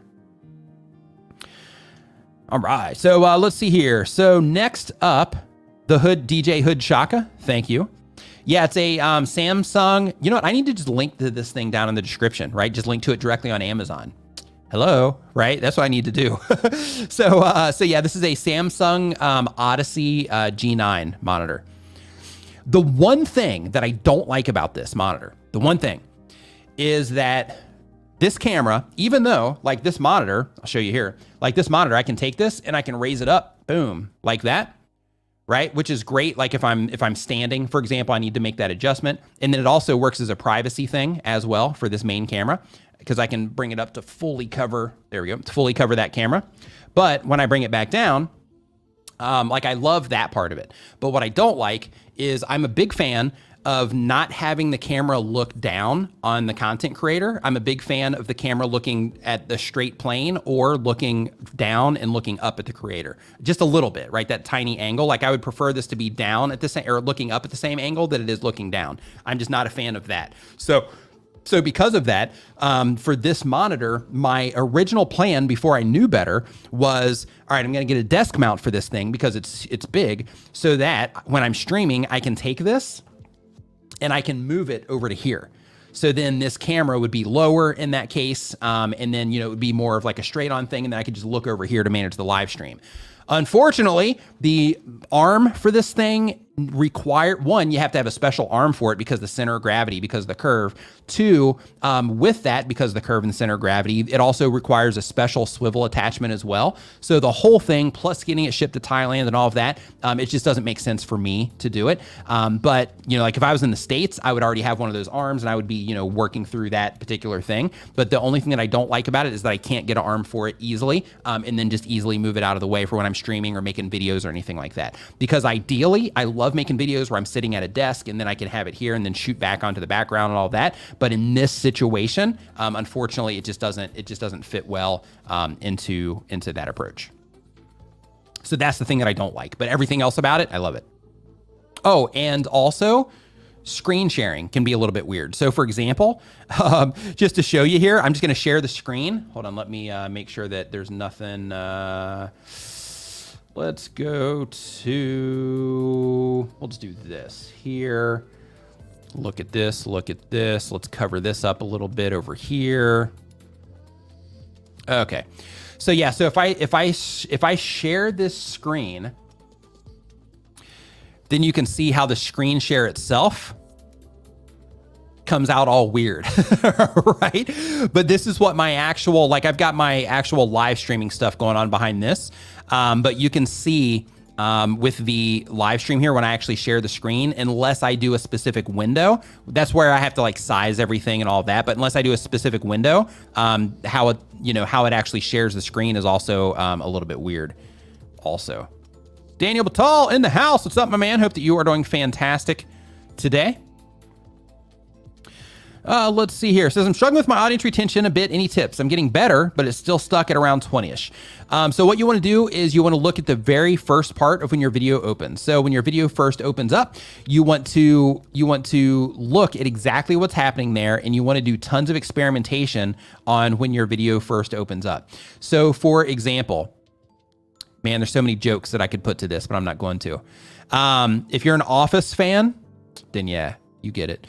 But basically, when it comes to your audience retention, like what you need to do is that you need to experiment a lot. So when your video first opens up, the very first thing that you have to do is grab a viewer's attention in some way.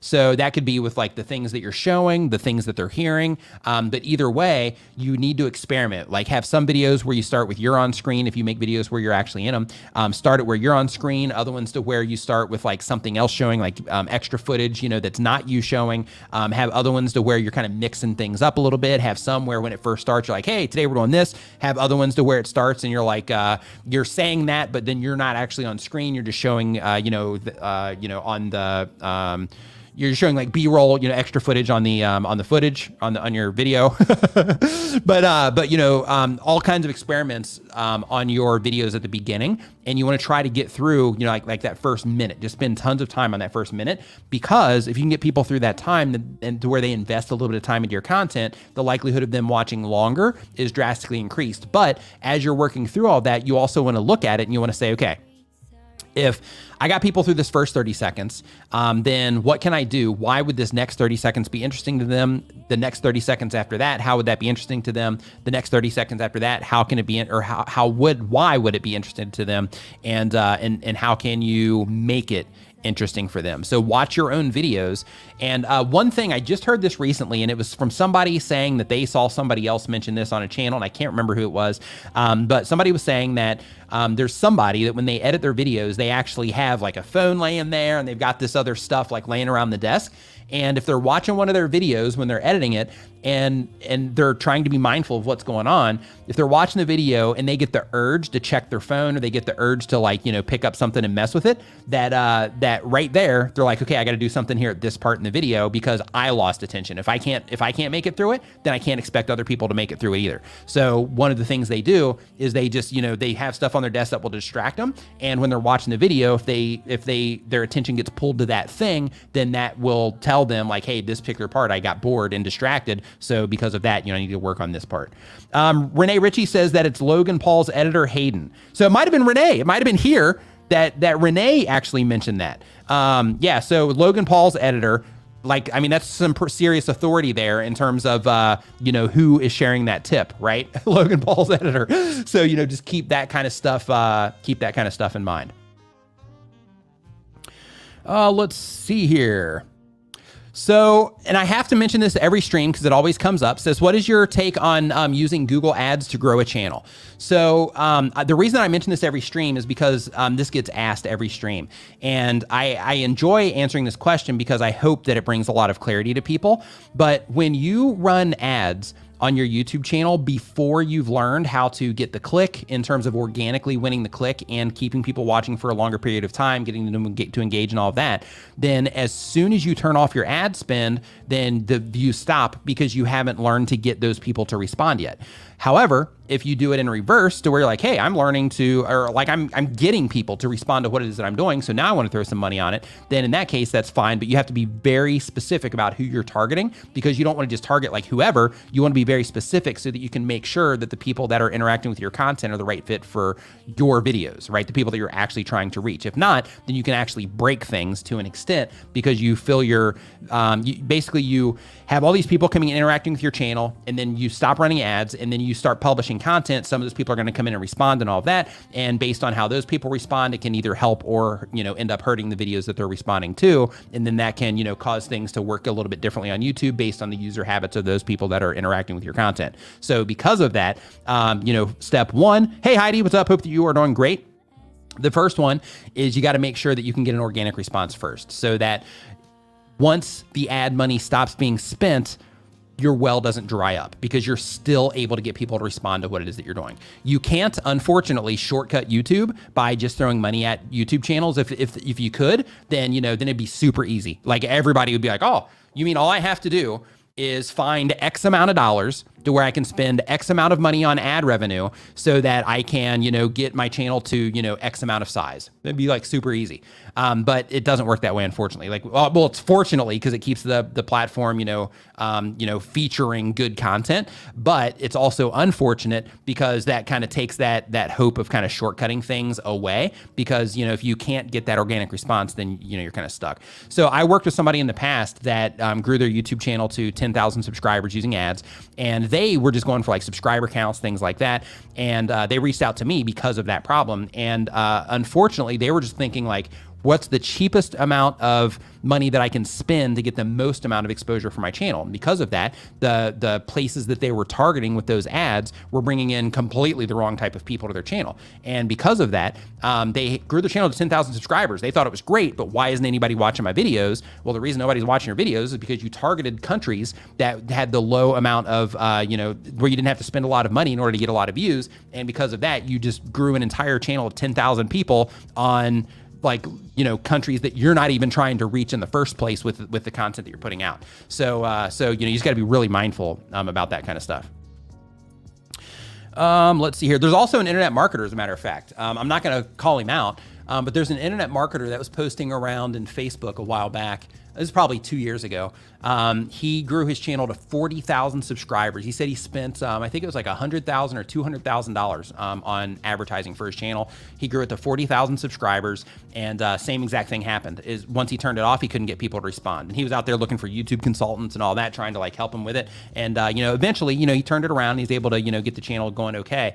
But that amount of money that he spent on the channel, completely not worth it. So basically, he was just buying vanity metrics instead of actually creating content that people actually care about. So the thing that you want to do is you want to focus more on hey, how can I make content that people love, learn how to get people to click on it? If you can do those two things, and you can consistently do those two things, you'll do great. You won't have to spend money on ads. But if you are going to spend money on ads, just make sure that you can get that organic response first. Ibadu, I apologize, Ibadu Rahman Tech, Super chat. thank you for the super chat, says, what camera are you using for live streaming? So I have a few different cameras here right now that I'm using. So this one is a Sony 5100 with a 16 millimeter 1.4 Sigma lens on it. This one is a Sony A6500 with the same exact lens, 16 millimeter 1.4. Hey, by the way, since this is up on the screen, VidCharge, my video editing service. If any of you are looking for video editors, just go to vidcharge.com. We started a video editing service where we're actually working with people to help you increase your audience retention, all that stuff. It's not cheap. We're not a chop house. We're actually trying to help you make better videos. So just a heads up there, vidcharge.com. But let's see here. This camera here is also a Sony 6500, but this is a 35 millimeter Sony lens with a 1.8, I think, on it. And then this camera is a Canon 90D with a 10 to 24 millimeter lens on it. And then of course, this right here is a GoPro 8 for this one. And I just had this one on the arm. So when people are like, hey, what's going on in the background? How are you doing that thing in the background? So I can just show people, hey, this is, I've got a projector right there that's, there it is. But I've got a projector up there that's shooting all that stuff onto the background too. That's what's going on there. But yeah, that's the setup. So let's see here. Create with Dre. What's up, man? Says, always proud of you and thankful that as you grow and succeed, you remain the same humble guy that shares knowledge willingly, regardless of how big you get. Keep creating and stay blessed. Thank you for the kind words, Dre. I appreciate it massively. Thank you, man. I appreciate that. Let's see here. Roberto Blake says, people passionately defend buying ads to supercharge their channel, but it's just to shortcut to cover insecurity. Gonna pop in for a bit, Nick. Oh, okay, sweet. Let's see here. Brenda Tarot Card Reading says 35,000 subscribers, 20-minute videos on YouTube. What is the appropriate amount of ads do you recommend on them? So for me personally, I'm not a big fan of putting mid-rolls in because I'm all about, just the viewer experience with my videos. Like I just want people to keep coming back to the channel and I don't want to interrupt them with, with things that they're not there for. I get people on the way in and I'm fine with that, right? Sometimes it'll be at the end of the video too, but like I try not to have, or I don't put mid-rolls in my videos. I've done a handful of them, but I don't do that on a regular basis just because I think more about the experience that the viewers are having with my content. It's more important for people to keep coming back here because I'm trying to help people, with their YouTube channels and stuff. If I had an entertainment channel, then in that case, I'd probably put, mid-rolls in there. But for what it is that I do, I feel like what I'm doing here, like it's more important for me to have somebody get through my video, one, because it'll help YouTube show my video to more people, but it's also just so that I can make sure that people get the information that they need without being interrupted and leaving the video before they get, valuable information that might actually help them grow their channels. So my approach is a little bit different. But in terms of a 20-minute video, if you are going to add them and you're like, hey, I'm just trying to get ad revenue from this, and I'm balancing ad revenue with serving my audience as well, because you don't want to do it for free, which I totally understand. If that's the case, then just adding a video or adding a mid-roll every like 5 minutes or so, I think that's perfectly okay. It's what we've been kind of trained for on TV. Like, I think TV does like 5 to 8 minutes or so before you get an ad. So just for the sake of us being trained on that, you can give that a shot and see how that works. But I wouldn't overdo it. I would just balance it out with like if you notice, hey, I'm doing them every 5 minutes and I'm starting to get, like a high, exit rate on some of these videos, then in that case, of course, trim it down. But when you do it, just be intentional and make sure that you're tracking it. So the way that you would track it is you would go into like the grouping feature, and then you would say, okay, for all these videos, I'm adding it every 5 minutes. For these videos, I'm adding it every, 3 minutes. For these videos, I'm adding it every 10 minutes. And then, you'll be able to compare those against each other. And this is all in your YouTube analytics, by the way, but then you'd be able to compare them against each other and just make sure that having those ads in there aren't causing, any issues at all or anything like that. Timberwolf Studios, thank you. Glad that you're enjoying the stream. Sunny Flower says, how do you grow a channel if you have no ideas? And when you have an idea, how do you not give up on it? So as I'm going to be extremely real with you here for a moment, Sunny Flower. So if you are going to be a YouTube content creator, you have to learn how to come up with video ideas. It's part of the gig, right? That's like if I were to say, hey, I want to be a rock star. I want to be a rock musician. But I'm not going to learn how to play guitar though, right? I'm not going to learn how to play an instrument, or I'm not going to learn how to sing, but I want to be like a rock musician. Then in that case, that's never going to happen because I wouldn't be putting in the effort to learn how to do it.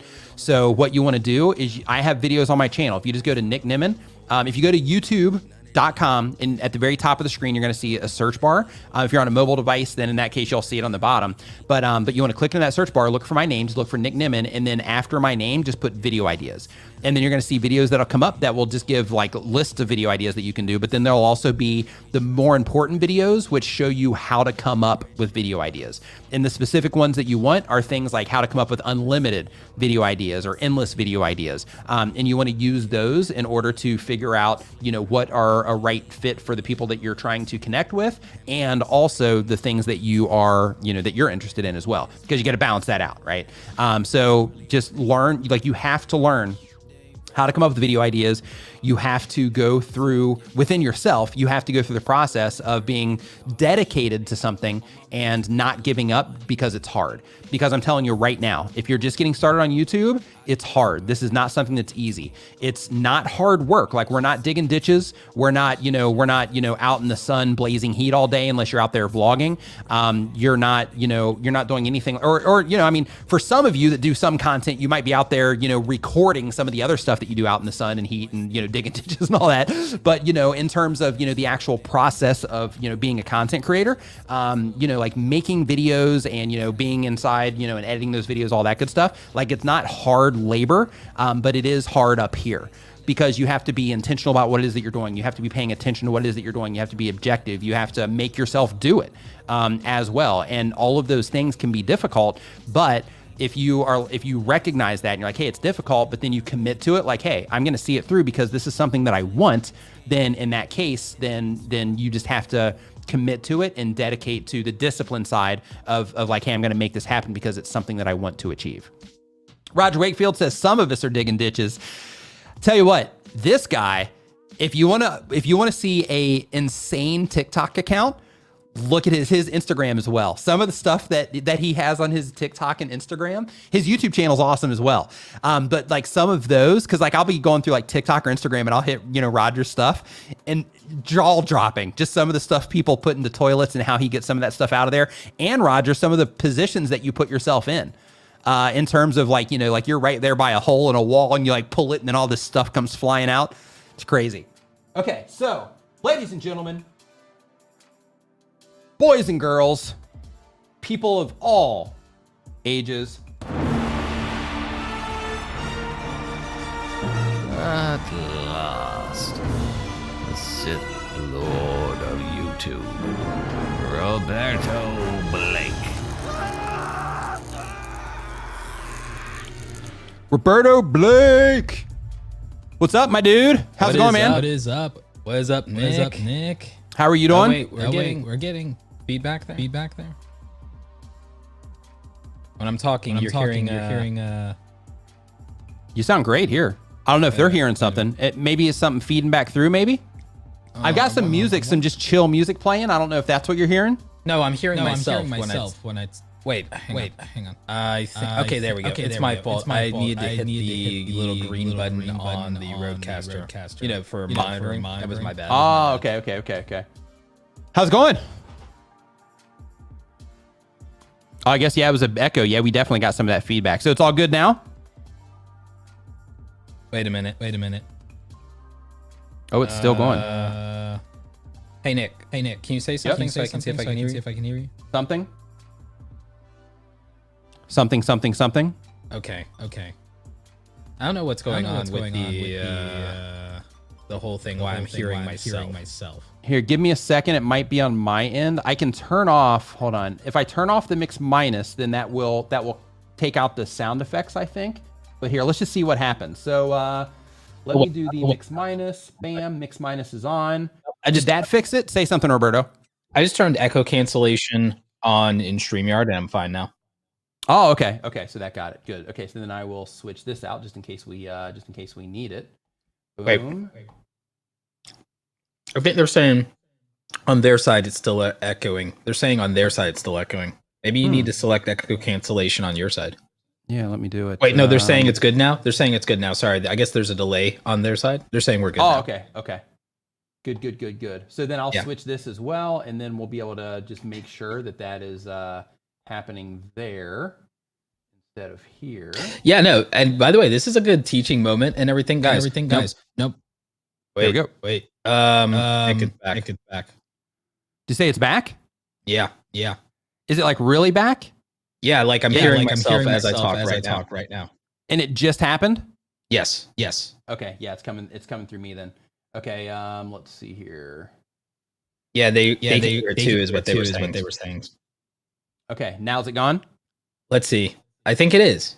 Yeah. Okay, like that was all me then. That was my fault. It's all good, Nick. But this is a good teachable moment. I want people to realize that, like, no matter how long you're doing this, there will be technical difficulties, and you will have to learn how to navigate that. You'll learn how to adjust, and you will, like, it will not be perfect. No matter, like, I've made 1,500 videos, Nick. You've made like what, 700 videos, 800 videos now? Give or take. Yeah, probably by now. In total, see, I've got like 500 and something on my current channel. I've got 80 something published on all our questions. I've made a bunch of collaboration videos. I've made videos for other channels. Yeah, I'm probably looking at 700. If I count like all of those, it's definitely over 2,000. And I've done, because I was a live streamer in the early days of like Facebook, and I was like daily on Facebook, Meerkat, and Blab. Like I've done like over 3,000 live streams in the last 8 years. That's another weird stat for you. But I say all that to just say that, like, even people in the professional filmmaking industry make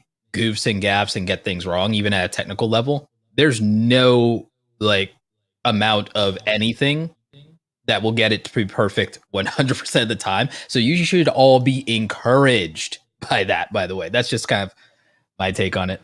Yeah, mess ups happen. And you know, when they do, you just have to acknowledge them and learn from them, and then just keep on trucking. Keep on trucking. So we have one person saying the echo's back, but I don't know if it just started. For one person, I don't know if that's everybody or not. I'm not sure. I think that's just a delay. So Raquel says that I love this guy. I did not know that you all knew each other. Yeah, of course. Yeah, thanks, Roberto, Raquel. Blake and I are friends. Roberto is the man. Question. Okay, Architect Bacon says, how do you know the video game you're working with is the right one? Thoughts, Roberto?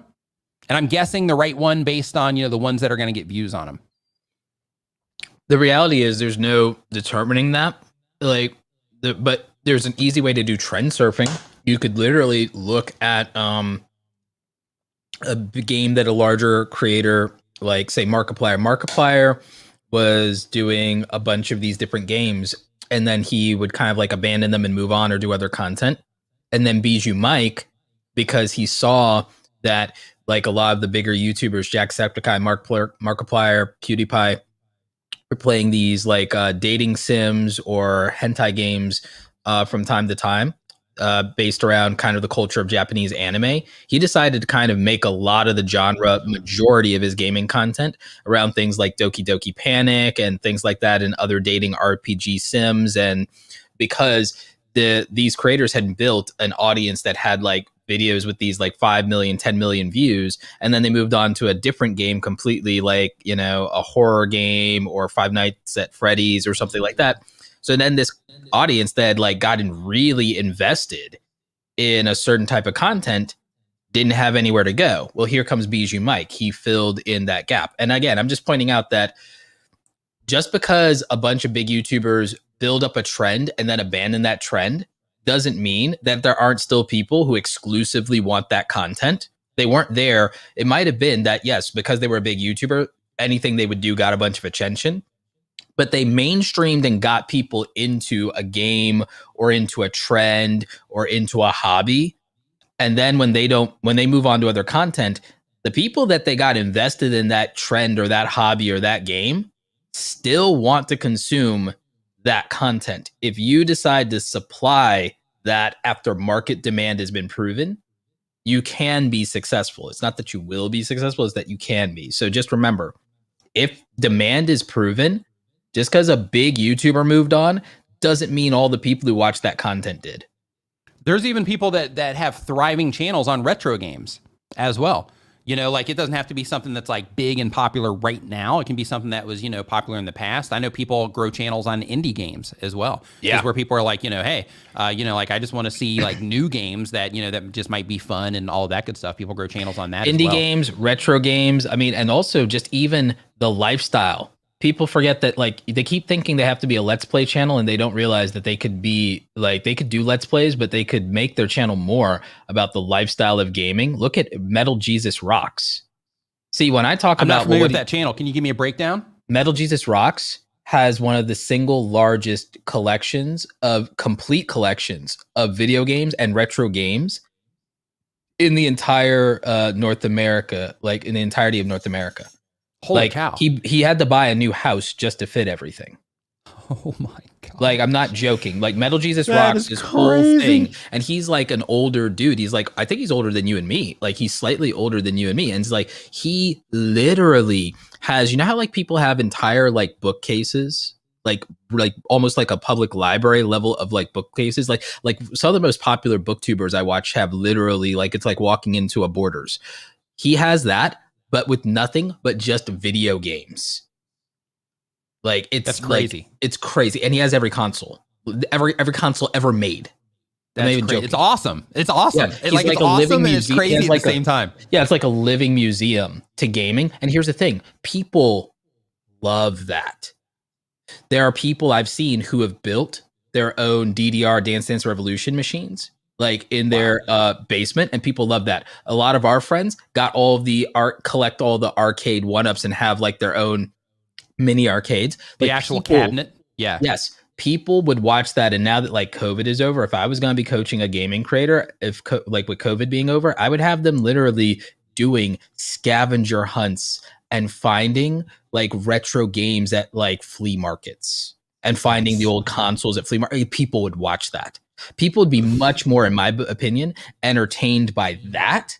And as it's challenge based. And a challenge based, like Mr. Beast. You could become the Mr. Beast of gaming, but you'd if without even ever having to do Let's Play content, if you thought of it creatively and you thought of how, do you realize someone could literally build an entire career? Oh, there's Nick's battery. Like, someone could build an entire career, Nick, literally trying to collect every single one of the Pokemon games. They could build a video game vlog lifestyle channel, and their first challenge, or one of the challenges on their thing, could be that they're trying to hunt down and find original cartridges of all of the Pokemon games from their childhood up until now.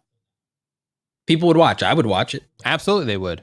I'm not into Pokemon, but for the people that are, yeah, they would absolutely watch something like that.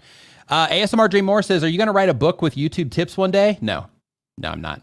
I have no interest in writing a book in any capacity. If I ever did, it would be more of a coffee table book. I've mentioned this before, but my version of a book wouldn't be like, hey, I'm writing, like this big, thick thing. Mine would be like, hey, I'm going to make like a coffee table style book, which would be like a 365 days, like a thing to do every day on your YouTube channel. Like that would be my book. It wouldn't be like a whole big, long thing. That's just not I'm just not that guy. I'm writing a YouTube money book. Me. I'm writing a YouTube money book, and then I'm writing a trilogy about the creator economy. Nice. And yeah, I have an entire book career planned. I've taken inspiration from Seth Godin, the great nice. Seth Godin. And books are legacy. I'm going to do that. But to your point, I'm also planning with COVID ending, because how much I'm a photographer. Like I was a photographer before I was ever a YouTuber, like a paid photographer. I'm going to be shooting my own coffee table book, and I'm going to be traveling. I'm hoping to, dude. I'm hoping that my friends get over here. Yeah, get over to Thailand. Yeah, I'd love to run around here with Roberto Blake. That'd be awesome. Yeah, no, we'll vlog it up, right?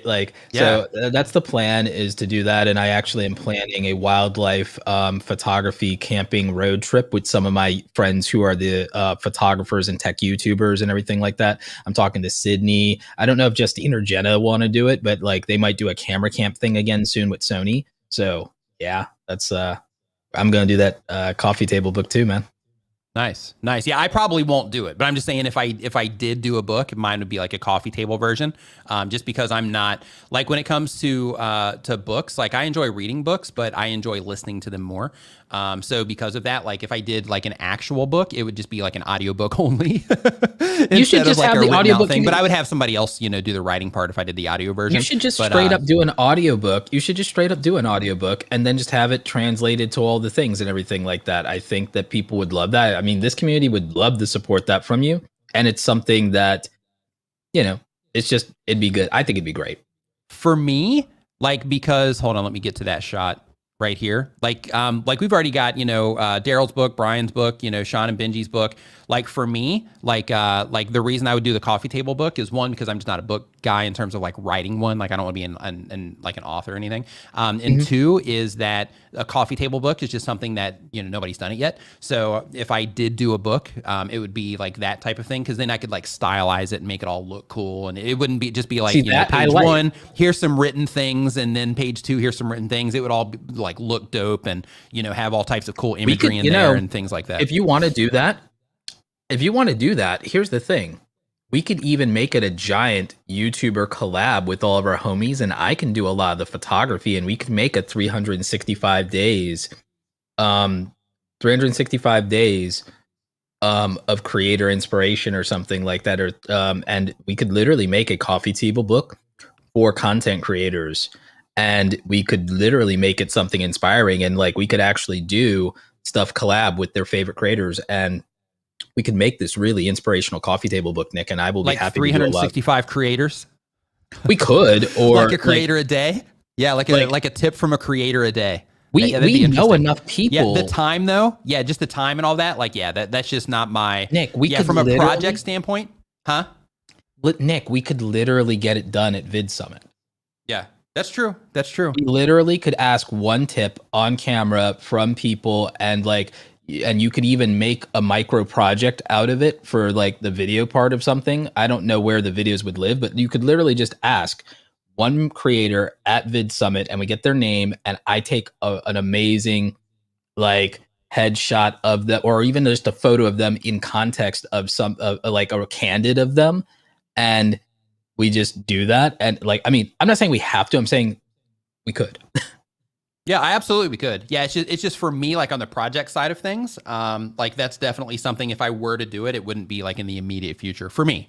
But of course, anybody's more than welcome to take that idea and run with it. It's just for me personally. It's not high on my things that I would love to do list. Yeah. So, yeah. I want to see more of your photography from Thailand, by the way. I actually don't do a lot. When I first, got my cameras and stuff, I did then, but these days, I just the last, year has just pretty much trained me to be inside, most of the time. But before that, I would go out and I would do some stuff. Like you've seen some of my Instagram, IGTV when I was doing those. Like some of that would get, some Thailand imagery in them. But outside of that, like I do have a decent amount of photos on Instagram that show like, here and there. But not a ton of like actual like travel type photos. Yeah. But man, it's a gold mine here. Like in terms of, just imagery, there's so much cool stuff. Like for example, like where I live, like just when the like sun sets here, the thing that I am fortunate to see is something that is just alien for, like for people where I grew up, as an example, in the States, in Ohio, because like we just see like rolling like rice fields.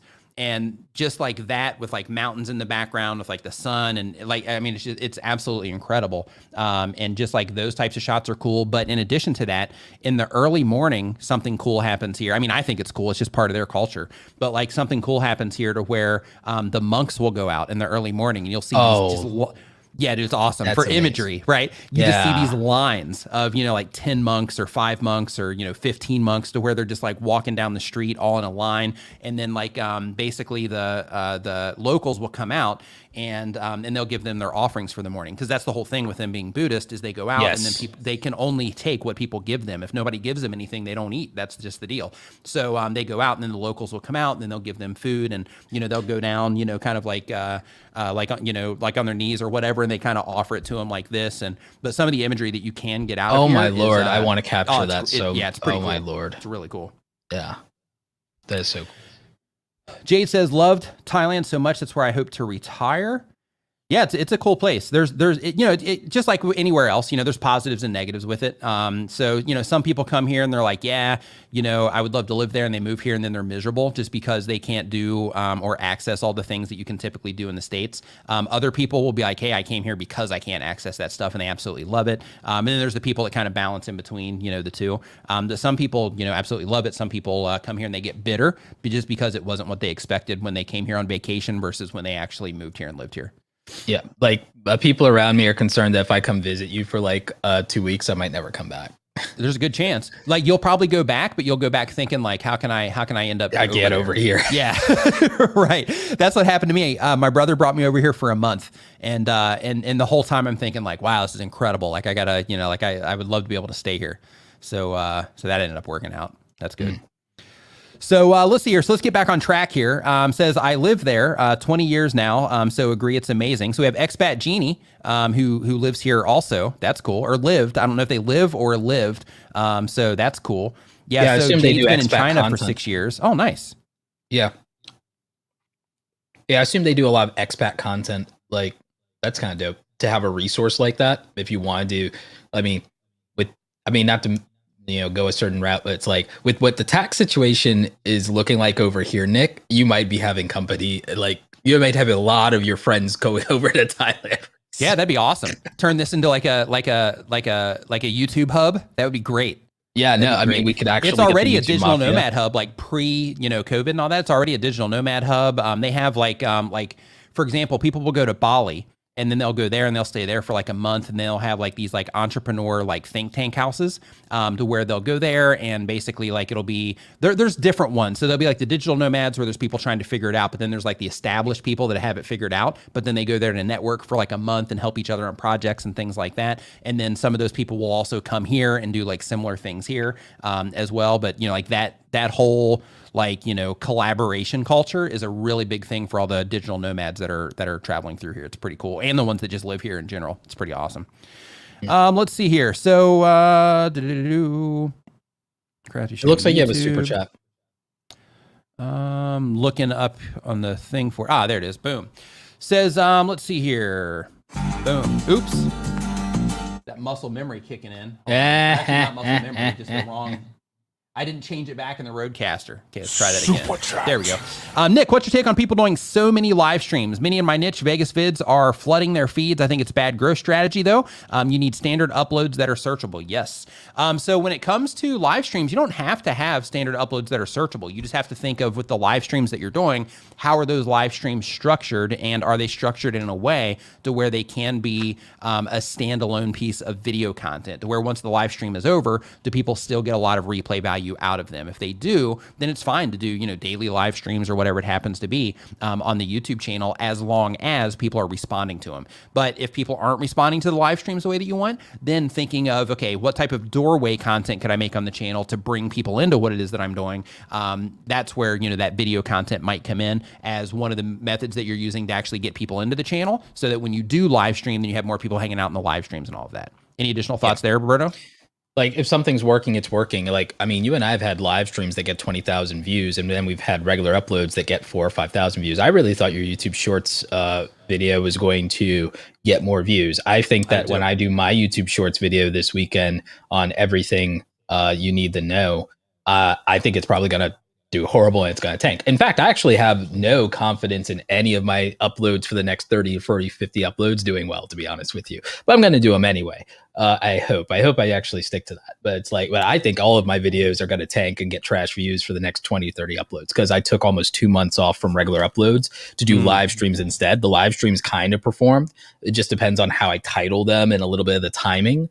Live streams can perform just as well or better than regular videos. I've had live streams get as many as 30,000 views before, mostly because of replay value. It depends on what it is. I have a lot of live topic streams with too. Topic. Yeah, I know. Topic. I have when YouTube did what did they do recently? I did a live stream within the past like 6 months or so. There was some YouTube change, and on that one I made the thumbnail different. It was the not paying for ads. It was the running ads on channels that aren't monetized. It was that. Yep. That one I think has like 50,000 and some change views on it, but the thumbnail's different. It's all packaged completely different, and it was on something that people trending, that people cared about in the YouTube community. That's the only reason that video did well. But on that Shorts video, as of right now, I'm 25 subscribers in the hole. in that particular one, I've already changed my thumbnail because my click-through rate on it compared to the impressions is abysmal.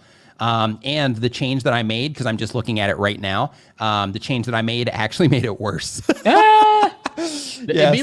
this one's gonna die a pretty fast death, but it's okay because I'm uploading again next week. Dude, so I posted about Instagram is finally going to start paying content creators, and in multiple ways. And it's fill me in, man. I saw your post about that. But fill me in really quick. Let me answer this one really quick. It says, love what you do, sir. I'm a computer nerd with a small channel trying to provide an outlet for geek culture and the community. A lot of what you say makes so much sense, and I want to thank you so much. My pleasure. I'm glad that you are enjoying the content, and thank you for the super chat, LDG of Geeks Enjoy. Yeah, absolutely. So like with Instagram is doing an influencer brand deals marketplace, kind of like what FameBit used to be, but nice. I think it's going to be in-app. This is going to be directly in-app, right? How many people here, really quick, if you use Instagram on a regular basis as a creator, where you're actively posting over there, just let us know in the chat. I'm just curious. Yeah, you know what? Just go ahead and drop hashtag IG if you're like actually legitimately posting content to Instagram. Just drop a hashtag IG in the chat. But here's the thing. So they're going to do a influencer brand deal marketplace, because that's how most creators make their money on Instagram anyways, brand deals. So now that's going to be in-app. They're also, I just got access to this, but I haven't been approved yet. I think instead of going to my products landing page, I have to go to the checkout page to get it to work as far as the linking. But Instagram and Facebook are letting you do your own shop. I saw that. In app. Yeah, I saw so that. Now I'm going to have a little tab at a marketplace to where people can go and they can directly buy my products directly within Instagram. I can take them off to my website, and it's going to be an app. So for me, with selling the YouTube starter kit and now my new presets, that's all going to be massively. What are your presets? Let's let everybody know. Okay, so the YouTube starter kit, if you go, how do you find the YouTube starter kit? You can go to awesomecreatoracademy.com/starter kit, or you can go to tuberstarterkit.com. I now have a shortcut URL for it.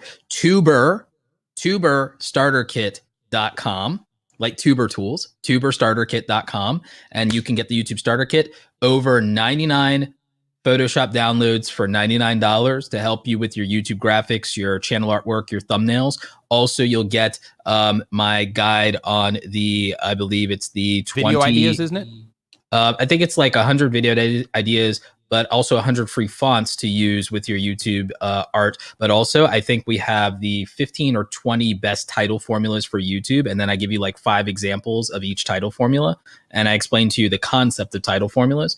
We have all of that in there, plus my monetization masterclass. So it's really a resource bundle for any YouTube content creator at any level to address some of the fundamental weaknesses that affect new creators and even intermediate creators. I've even had seasoned creators just say they bought it just because it made a lot of things they wanted to do simpler, because it hadn't occurred to them to have templates versus a blank canvas every time they want to make thumbnails, and it's actually just made their life easier. And then also a lot of them just didn't know things like font pairings, and a lot of them also, again, didn't understand the value of saying, oh, I'm going to have like these 3 or 4 different fill in the blank titles for my channel and make my channel really consistent. And they didn't realize that that's what Mr. Beast has been doing this entire time, is that he has like a bunch of these just title formulas. So it's just really cool stuff. The presets, I made presets. I told you I was going to do this. I made photography presets. You see my wildlife photography, but I also made presets because of editing for my own skin tones. So I made this dark, lovely presets pack is one of my photography presets. And then I made a couple of individual presets. Are those for Lightroom? Yes, for Adobe Lightroom. But you can technically use them in any photo editing app because they're based in XML files. So, that's what I did, because that's an affordable product. Like the YouTube Starter Kit, I think is a great bargain at $99, and we run discounts all the time. It's a steal. But the thing with the preset for packs, reference on Tuber Tools, I've got some things that I charge like $20 for just for one thing. Just so for one, like $99 for like 100 for 99 different like templates and all that. That's a steal. Yeah, total steal. And so one of the things that I'm working on like is, again, expanding some of these photography presets, because one thing was like having a one button click that actually is made around darker skin tones, I thought was very important and was just not out there, or if it was, it's not being marketed as such. And then there's other stuff that I made that's just, here are my presets for like anything, especially outdoor photography, which, I'm very passionate about. And then I also posted like 2 standalone presets that are just $3 just for people who like, hey, if you want to support, but also if you just want to see what a preset of mine would be like, yeah, here's one for $3, So, there's all right, man, like, let's get down to it. Do you have a discount code or anything? So on the presets, DJ Hood Shaka says should give a discount right now. LOL. I can. Yeah, do you have a discount code we can drop? I'm gonna literally just make a Nimminati discount code for the YouTube Starter Kit. I don't have one yet for the presets, just because I'm using a different system for that, so I haven't like figured all that side out yet. But I literally will right now make something for the Nimminati. And I also did not come on your thing to pitch, but as long as we were talking, it's about just it, you mentioned it, and you know how I like to dig, right? Yeah, yep, you do. Yep. Like, so you know what? Hey, This so is really just for quick, the Nimminati. while that's going on, I just want to thank LDG of Geeks Enjoy again, saying your video on how to use tags, title, description, and thumbs is absolute gold. Chat, please check that one out. Thanks again for that, LDG of Geeks Enjoy, and I'm super, super glad that you're enjoying the content, getting value from it, and more importantly, that you're applying it to what it is that you're doing. That's awesome. So, Nick, how much do you want the Nimminati to have off? It's your call. Your call. No, throw a number. Man. Yeah, you put me on the spot, because I'm like, oh man, let's give it away free. No, I'm just kidding. Let's see here. So the YouTube Starter Kit, I don't know. It's like, is 20% cool? Is that too much? Let's go ahead and raise that. I'll see your 20, and I'll raise you to 30, and so we're gonna just go $30 off. And guess what? No expiration date. Ooh, for the Nimminati only. So good. And really quick, everybody here should actually high five. Let's see here. I'm trying to find who's the person that said that. I think it was DJ Hood Shaka. Hold on. Yeah, right here. So DJ Hood Shaka, everybody should high five DJ Hood Shaka. Anybody that goes over there to get that. Because that discount just came in because of DJ Hood Shaka. I don't think it would have happened any other way. So good on you, DJ Hood Shaka. So Nick, I'm gonna post the code here in the private chat. It's just the word Nimminati. So if, and then let's see. Let me grab the link here. And yeah, I posted the link in the private chat. So if you or the mods can just post that over, that's the discount code and that's the link. And so, yep, 30% off forever for the Nimminati. Okay. So I don't think I've ever done that. This is the link and then coupon code. All caps. Does it matter if it's all caps or not? It doesn't, but I always do it all caps. Okay. Yeah, I just dropped it in there. So there is that with the coupon code. So yeah, that's fantastic. Awesome. Thanks, Roberto. Thank you. Like, I mean, I figure that like if we're gonna mention it and everything like that, people might as well get something. I mean, it's great value by itself, but they might as well get a massive discount. And I'm happy to do that for your community. And I love the Nimminati for like putting up with me on these live streams. Not putting up with you. I think everybody loves when you come on the live streams. You know, this is one of the cool things for people that like hang out, because I know some people hang out and then when we stop answering questions directly from the forum and stuff and we start making it more conversational, people will bounce. But this is like one of the bonuses for, you know, people sticking around, right? So one of the things that I'm doing also, because Kitty Robinson, what's up, Kitty? Just mentioned in here, she says this sounds like a members perk. One thing that I'm starting to do now is when I do sponsorships, I'm starting to work in member perks as well. So so I just signed with TechSmith. And for that one, for the videos, for the general public, there's a 10% discount. But for channel members, I worked it out to where they get 15% for anybody that does that. So I'll be posting all that stuff in the members only group here soon. But I'm trying to work that into sponsorship arrangements as well, for the sake of, you know, just giving that extra, you know, little bit where possible. I need to talk with your contact. I did a workshop with them. I think we both might have back like a while back. At Video Marketing World. At Video Marketing World. And I'd love to do stuff with them. I mean, that's why I use for my screen recordings when I'm not using StreamYard or doing it live or doing reaction stuff. And they're great. I love having Camtasia. I have a Windows and a PC license for it. And the other great thing about it is I'm actually planning, and I've been thinking about this for a while, and I think you know this, even though I don't know how it'll do on views, I am planning to do more, because I used to do it, and I think it's time for an update. I'm planning to do more actual tech tutorials on the video editing side of all of this for all of the platforms, because I think even with YouTube, a lot of people actually don't know about the great tools to repurpose their content and take their YouTube videos and then convert part of their YouTube video to a YouTube short or to a TikTok, or for Facebook to grow that and get monetized there, or to do any of this, or even to make a clip show for their own YouTube channel and to do it in a more interesting way than just, snipping the clips. Like, are you familiar with Veed.io? No, I'm not. It's a browser-based video editor. You don't even have to download anything in terms of software. It automatically creates burnt-in captions into the video. And so when you see Gary Vee or Sean Cannell doing those videos in Instagram that have a title above them, the video, and then like the automated burnt-in captions, that's what they're using. And nice. I think it's like $15 or $20 a month. You can have your team work on it if you happen to have a team, or you get a part-time editor, or you get someone off Fiverr or whatever. But it literally, with one push of a button, you can change a regular video and format it to where you could get a TikTok out of it, or a YouTube short, like Devin Stone from Legal Eagle. This is how people don't realize that they're doing one-click repurposing in terms of reformatting the size in a browser-based thing, not even having to download and learn Final Cut or Adobe, right? And then they also get to customize the branding and change like the color and put like a completion bar on there, and it's automated and it does all this stuff. It's like, it's insane how good this is. And it's all in browser, just like StreamYard. There's so Splashio, isn't Gideon's Splashio does something similar, right? Similar I think idea. so. I think so, yeah. But it's like, Yeah, there's those so things many are of these awesome. crazy tools that could just streamline your process that people don't know about. They know about TubeBuddy, they know about vidIQ, they're finally learning about StreamYard. But there's just so many of these tools. There are. Roberto, a specific question for you here is, Roberto, there's a channel with 5 million subscribers that live streams Monday through Friday and breaks the stream into smaller semi-edited uploads later in the day. What are your thoughts? They must have a team, and they must have a really efficient process. I mean, at 5 million, I'm sure they have a team.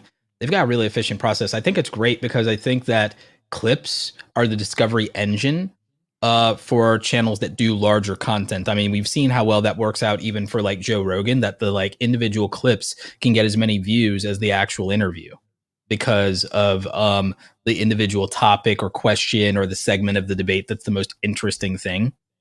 And I think for gaming content, this could be really good because there was a content creator named Poland, but the O is spelled with a 0. And he went from pretty much 1,000 to 100,000 subscribers in like 9 months. I've been thinking about making a video about him.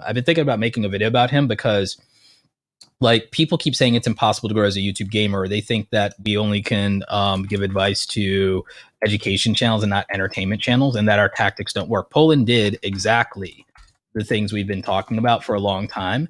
And he focused specifically on competing in the Skeppy challenges in Minecraft. And he grew, as much as people say Minecraft is saturated, he grew as a Minecraft YouTuber during the pandemic after not having like no audience and not uploading like from like 3 years ago. He had like 2 videos or something and had just like quit YouTube back then.